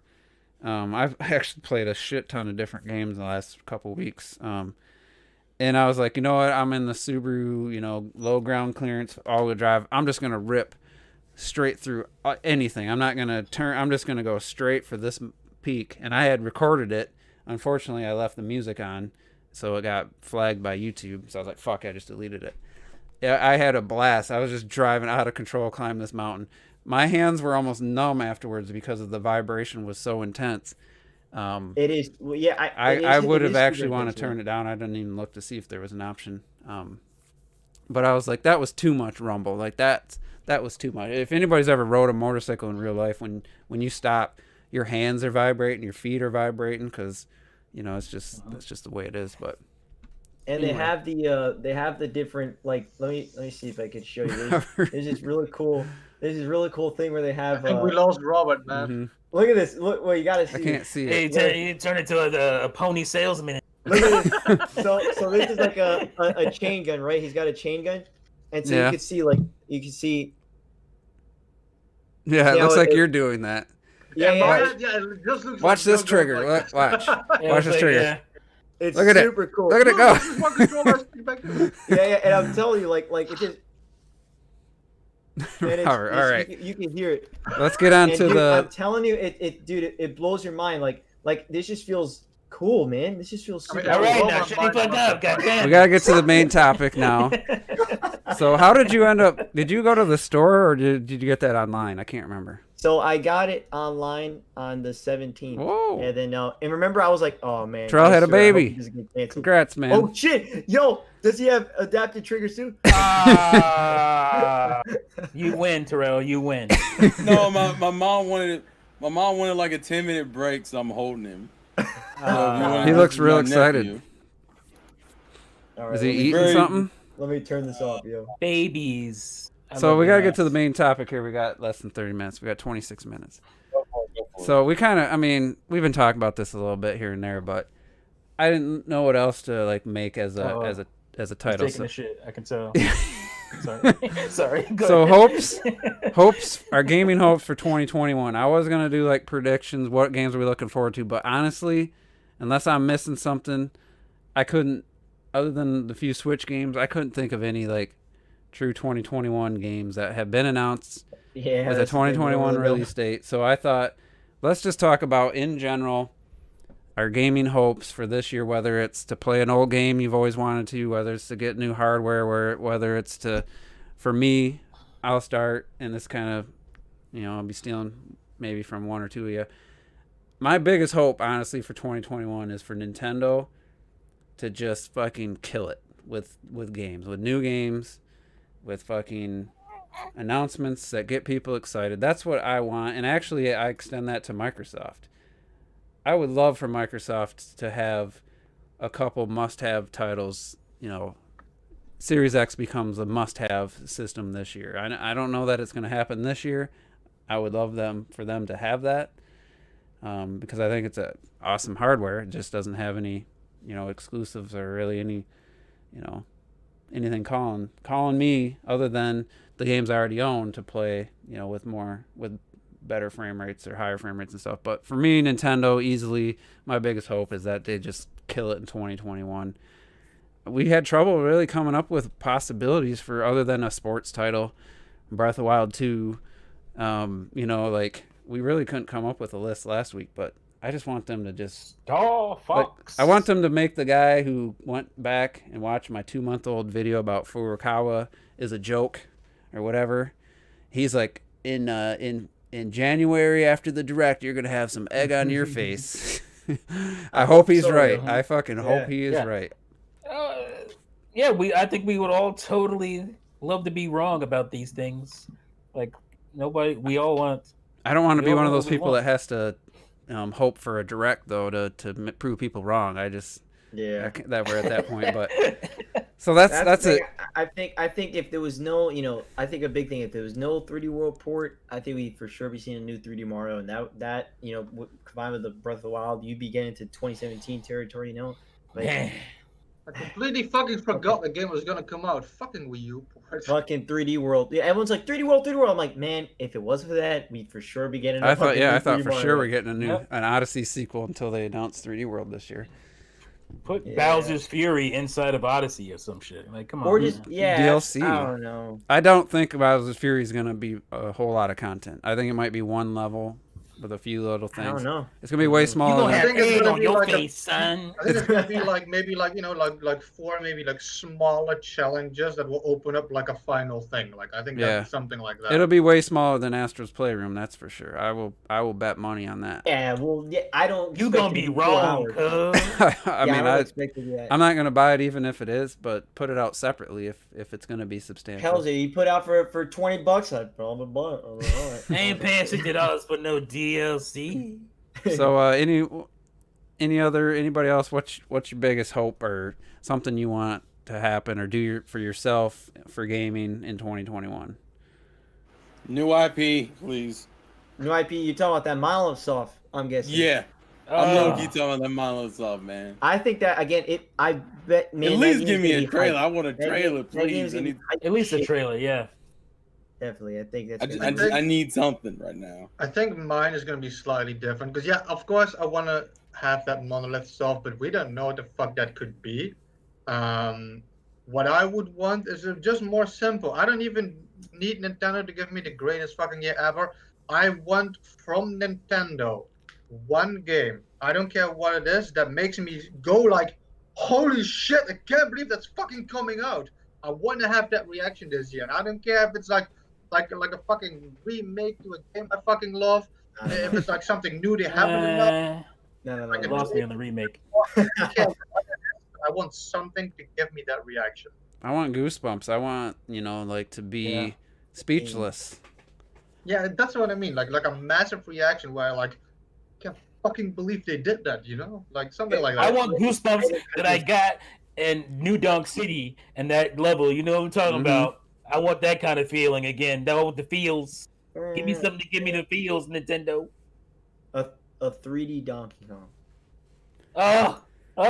A 3D Kirby. You know how they talk about Kirby. Come on, can we see an actual 3D Kirby? Something, try out something. That'd be something. I can live without 3D Kirby. I think. I'd rather have. Depends on who makes it. You don't know, yo. It might be amazing. You never know. It'd be better than just. I'd rather have him try it just doesn't work. Kirby than another fucking same shit. Exactly. You'd rather get a 3D. You have to GIMP Kirby though in 3D. I would think it can work. I mean, that's what people used to say. For example, about like when Mario 64 came out, you were like, oh, "Come on, how are you gonna make a fucking platformer in 3D? What? You're gonna fucking walk around and then go to random ass platforms and shit?" I mean, they did it, I don't think do that. 3D is fine. That's what Kirby would be. But the problem is Kirby fucking floats everywhere. It's not gonna be as build worlds around floating. Like fucking Banjo-Kazooie had flying and shit in it. Dude, we're like fucking 2021 now. It'd have to be like a collectathon type game, probably. I think that maybe, and I'm hoping, because we got the Hyrule Warriors sequel, right? I'm thinking maybe that this is the start of a new Tropical Freeze DLC. that we're gonna start to see sequels to those Wii U ports, yo. Maybe we'll get a Captain Toad 2 or a every other. If that was their plan, okay, do that. And I mean that lessens my hatred towards all the Wii U ports if they start putting out sequels. Amazing. That would be amazing. I hope so. A sequel to Kirby Rainbow Curse. Played only portable. What the hell?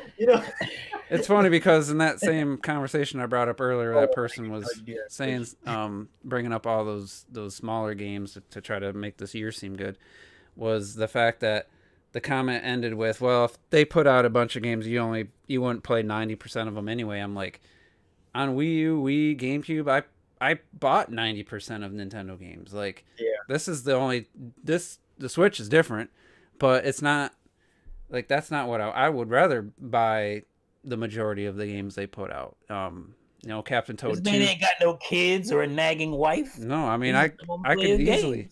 I mean, if I don't know if I'd buy Captain Toad 2, but I could, like, I bought Hyrule Warriors Age of Calamity if they come out with Tropical Freeze or Donkey Kong the third game, like that's a must buy.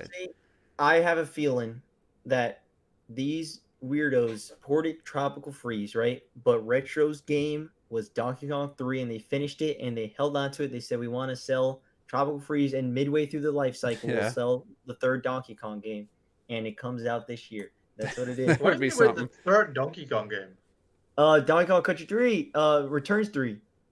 Oh, okay, Returns 3. Okay, because I also in that case it would be like 6 or some shit. But okay, I guess. Yeah, you know what I'm saying. It's gonna be Donkey Kong Country Returns remastered. maybe, because I still can't believe that Retro worked on nothing. Their game is done and it's somewhere. That's a hope. Even I've given up on that dream. They worked on Tropical Freeze. No, they can't. It's the Donkey Kong Country 3 Returns version 5 is there, and it's coming out this year, 2021. I would that would be cool. But another thing I hope for this year is that somebody who wants to go out and buy a new system can just go to the store and fucking buy the system. Hopefully that happens at some point this year. Yeah, for sure. Same with graphics I think it'll cards. happen early. I think by March it'll be. Well, I think pretty easy to find. I've seen the Facebook Marketplace price has gone pretty far down. On the Xbox is down. Xbox is down 600 something. I think people aren't getting what they're listing them for 900 to 1,000. I don't think a lot of people are actually selling them. Well, also, in terms of I see some like Pokemon talk, and I have a feeling I know Terrell knows more on this, but I'm pretty sure there's a whole talking about. I think this year it's like, it'll be a remake. Remake, come on, man! I still can't believe that the Pokemon fan base is dying for a remake. They're dying for a remake. They weren't dying for fucking. That's why I've given up on them. Well, we got the remake life. We got the remake Snap. Life is a bad idea. We got the Snap game. I know Terrell's. But it'll make money. That's the problem. Yeah. But what are they gonna do? Are they gonna do the whatever? They're gonna remake Gen 4 probably. Yeah. They keep saying. In what vein though? Will it be Let's Go or be Sword and Shield? I hope it's Sword and Shield. I'd rather them not do it at all, though. Personally, I'd rather them just. Shield came out 2019. What are you gonna? Maybe there'd be a new Pokemon. No, right? Because they've already done. Well, they put out Mystery Dungeon. It sold like 1 million, which is pretty small. And then we still have Snap. That's the other thing. We got Snap. Snap. But I think they're gonna want something. I don't think they're gonna want 2 straight years without a November Pokemon. Yeah. I think that's the remake. It's not going to happen. It's going to be a game. It's going to be a remake. Gonna get like Pokemon Cafe too. You don't say. He agrees, yeah.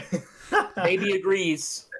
He said, It's funny because you guys gave me shit about it, but I binged watched girlfriend reviews, and I don't know what the dude's history is with Pokemon, but like they didn't do it in like a super inflammatory like bashing the game, but they really pointed out a lot of stuff people already complained about. Like how is this game not more? How is there? I know Terrell, you love the game. That's cool, but there's a lot of people. Maybe it's mostly non-Pokemon fans who just feel like that it should have been more of an evolution going to a home console for the first time. Oh no, I definitely agree. There should have been some changes. Just like the fact that there's like they walk through the town and the NPCs are just there's like one. It's like why like it's just so weird. Sounds like you brought an Xbox to the podcast. Is someone just crying you? I guess he's making noise, but I'm muting my mic so it doesn't bleed into the podcast. And then, but my main thing, like Sword and Shield still has a bunch of shit about it that need to be fixed, like this online infrastructure. And I inherently, rather than focus on this game and make this game progressively better through the years, since Pokemon's played through its entire generation, then not so. But see, the fans want the remakes, and they've always done remakes almost every generation. That's why it's so quicker for them to do that. Maybe if there was more content, it would last a generation. Get out of here, T. It's like these same people that were like, man, fuck Game Freak, you can't stand it, blah. And they're the same people that want them to remake their favorite game. Like, hey, where's the logic in that? What Sword and There's Shield? no hope for these motherfuckers, man. There's no hope. Just move. What did Sword and Shield sell? Like 18, 19 million, 20 million? Yeah. I mean, again, I enjoyed Boycott. That was the first one that I actually played and beat, and so I don't know the whole, it needed to be more because I don't have any background on the games. But I mean, I enjoyed it. It's just you know, I wasn't in love with it, but I did enjoy it. I think I preferred Mystery Dungeon over over Pokemon Sword. And that 1 hour you played it. No, I beat it. Did you? I didn't know that. I beat it last year. So. Pokemon Hell Heaven. What about you? What about your hopes and dreams for your new PS5, Robert? What are you hoping for 2021? I'm hoping that Ratchet and Clank comes out by April, because they said early 2021. So I'm hoping by April I'll have a true PS5 exclusive. True next gen, yeah. Is that still a launch window? That's apparently, I mean, technically, right? I guess that's within the first year, but like, right? They said early 2021, and it wouldn't be March because Returnal comes out in March, which I'm getting kind of Recore vibes. Returnal, and I'm a little bit nervous for Returnal. I don't know. Why let me hate no Recore and shit, man? I enjoyed that first. Returnal looks cool at times, and other times it looks like early PS4 game. I don't know. Returnal, yeah, visually, but as far as the gameplay, actually looks, I don't know. Sometime I've seen a trailer, I thought that looks actually pretty cool. So I don't know. It reminds me of again. It reminds me of Recore without the fun platforming elements. So to me, I didn't see anything like boring. Yeah. So that's why I don't know. What about that? Yeah, that's cool. I enjoyed what Recore was, the platforming and stuff, and I know T agrees with that. Like the platform is really good. Yeah, the platforming is the best part of the game. Yeah, and that Kana game's supposed to be out, which is PC, PS4, and PS5, but.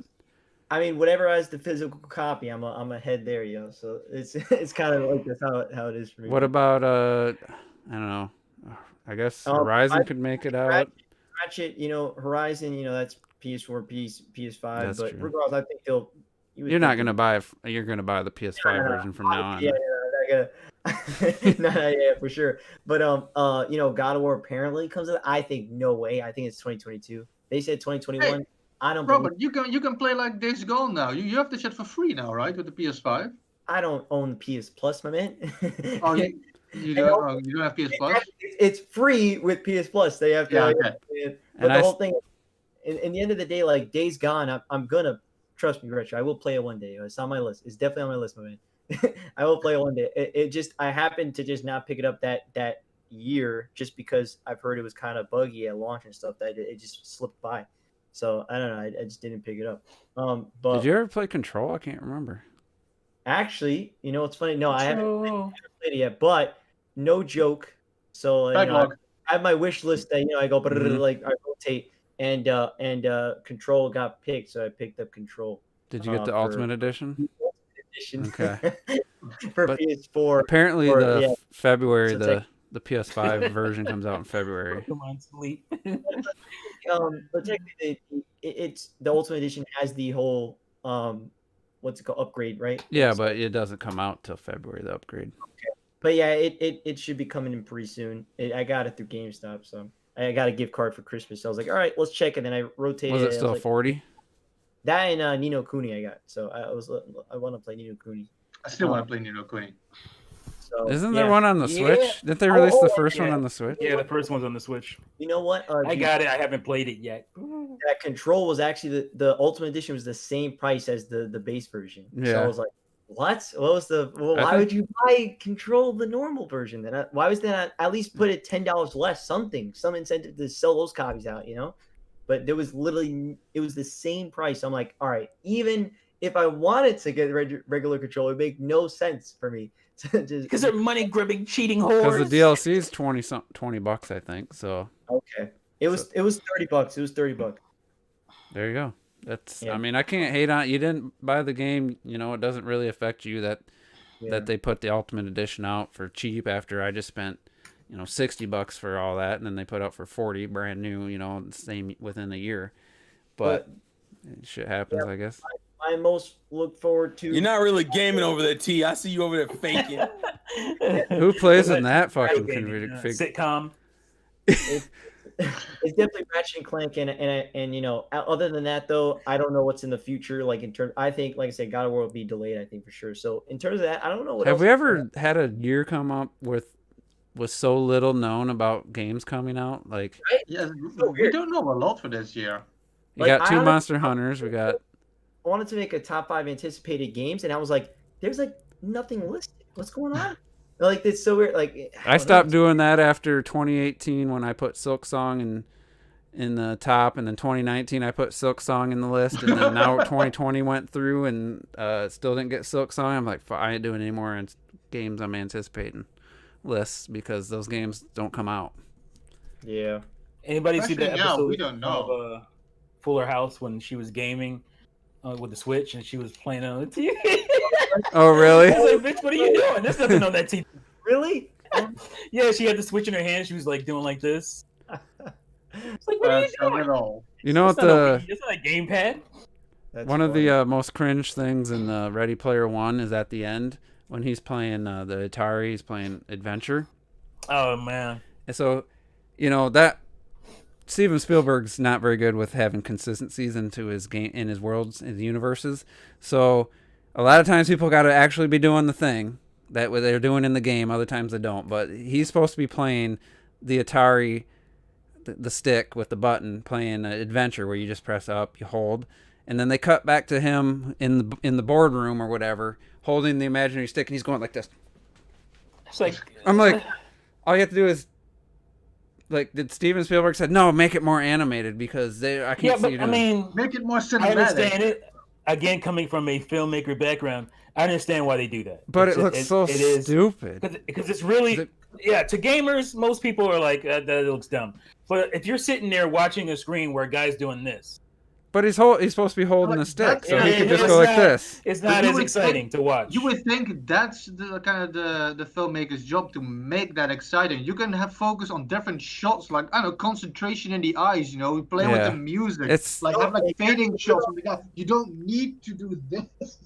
Think about it. What about the Switch release? Remember when they first revealed the Switch and the guy's just like he's not going like this with Zelda. Like you could see in his eyes how immersed he was. Yeah, that was a gamer commercial for gamers. That's true. But actually, that's not the most cringe thing in the movie. It's when he roundhouse kicks the villain girl out of the van, out of the blue. He just does this roundhouse. Yeah. I'm like, what? Where did that come from? That was so stupid.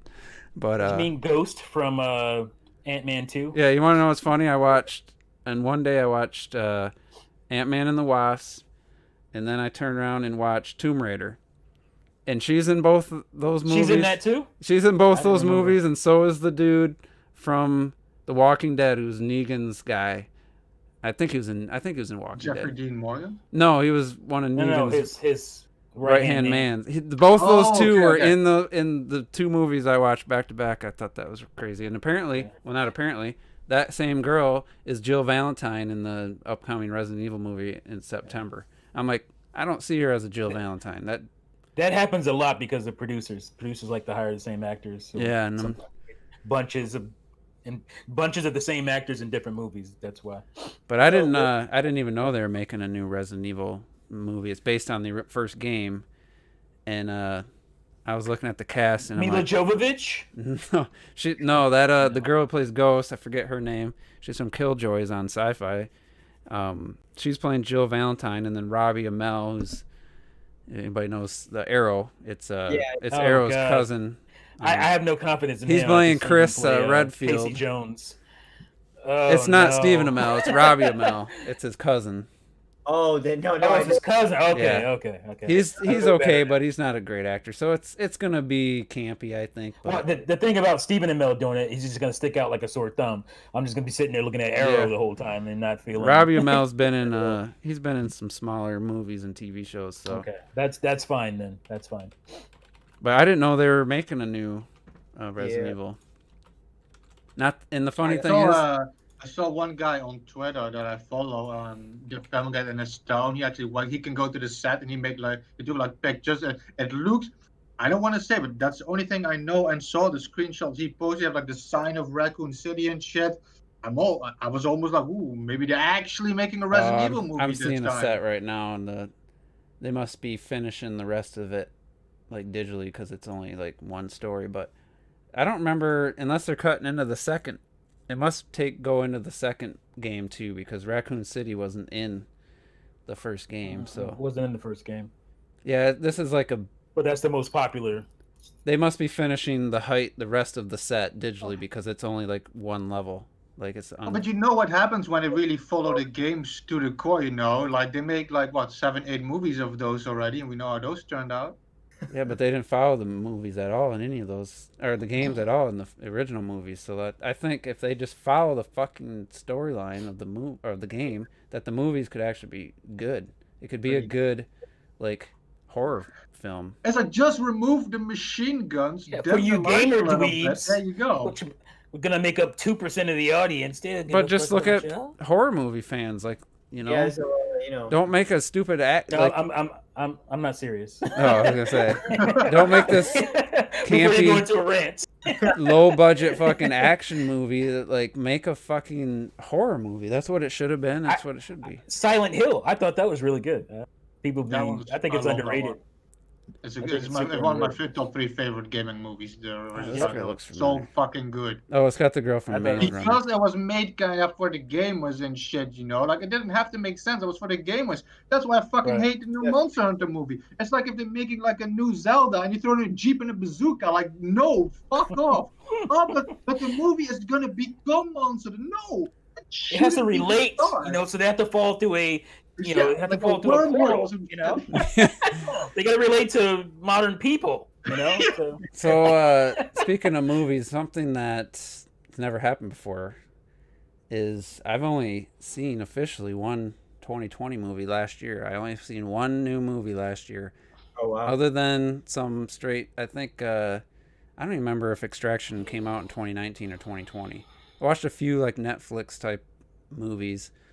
But in the theater, or you just mean like... Wonder Woman was the only 2020 new movie I watched all year, and it's never happened before.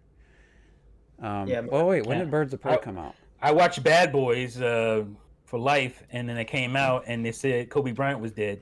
That was awful. That was an awful memory. Yeah. Oh, that's when you're walking out? Well, I'd seen Birds of Prey. I walked out, and people were like standing around. Everybody was on their phone, and they're like, oh my God, what happened? And my friend texted me while I was in the theater saying, oh man, not Kobe. And I was like, oh no, what did he do now? I thought he did something stupid. Yeah. And then I came out and sure enough, God damn it. When was that? Awful. Back in March? That was January. January, yeah, because that movie came out. It was late January. It was January. It was Sunday. I remember it was a Sunday. I forgot that Birds of Prey is a 2020 movie. So I've seen two 2020. They're both Birds DC. of Prey. Birds of Prey is really good, man. I actually I thought I was going to hate it. I thought it was pretty good. I didn't think it was a great movie. I just was entertained by it. Like, I was super entertained by it. As a comic book fan. But I will say, though, I didn't like what they did with... They've ruined the Birds of Prey storyline. That could have been a separate movie. They didn't need to throw the choreography was just atrocious. Yeah. But I listened to Grace Randolph. She said that Wonder Woman 1984 didn't follow any of the source material, and that's why she feels a lot of people don't like it. Nobody knows the source material of fucking Wonder Woman. All they know is the TV show. So it didn't follow. It did stuff in the comics. Just changed it. Yeah. Like, excuse me, but the origin of Cheetah in the comics is not gonna fucking work in a movie. It's just it's too silly. Like it's not gonna work. So they did the best they could with that. Kristen Wiig's Max Lord. I mean, his ability in the comic is he has mind control powers. Like that's his ability. Mm-hmm. This is way better to me. I thought this was better, but the way they I felt it went off the rails. I just don't understand why, unless it was not really explained well. Like that Stone's desire is to just grant wishes constantly, and so he took that over. I had to assume. Well, the problem is, I was getting on you guys about not being in comics because that stuff is comic book stuff because they were talking about certain gods and they were hinting at that, but they only hinted at it. Like, don't hint at it and then not bring those gods out because it's confusing. So that was my issue with that. But I thought it was all right. I mean, it was fine. I just people acting like it was a disaster. That's just a lie. I tried rewatching it. Click their video. It's not a disaster of a movie. It's competent. I'm sure it's just not a great Wonder Woman movie. I'm sure half in the bag ripped it. They always rip DC movies, except for Shazam. I didn't watch their video. I haven't watched any of their videos. They didn't even care for the first. No, they don't like any DC. So I don't expect. I have to double check if it was still live. I thought. Oh yeah, we're still live. I was gonna like talk about some of the great TV or series, not just TV, but like Netflix and stuff I watched this year. But we're out of time because we'll do our game of the year probably in a couple weeks, and maybe next week we can discuss because I've watched some fantastic television through streaming and stuff this year. Me too. And I think it was the best year of just TV, seasons that I've seen. That was the best thing about the pandemic is I just started watching a lot of shit. But yeah, so anyway, that's gonna do it for this podcast. Thanks everybody for tuning in. And let me find OBS here so I can end the stream. But yeah, so we'll be back next week.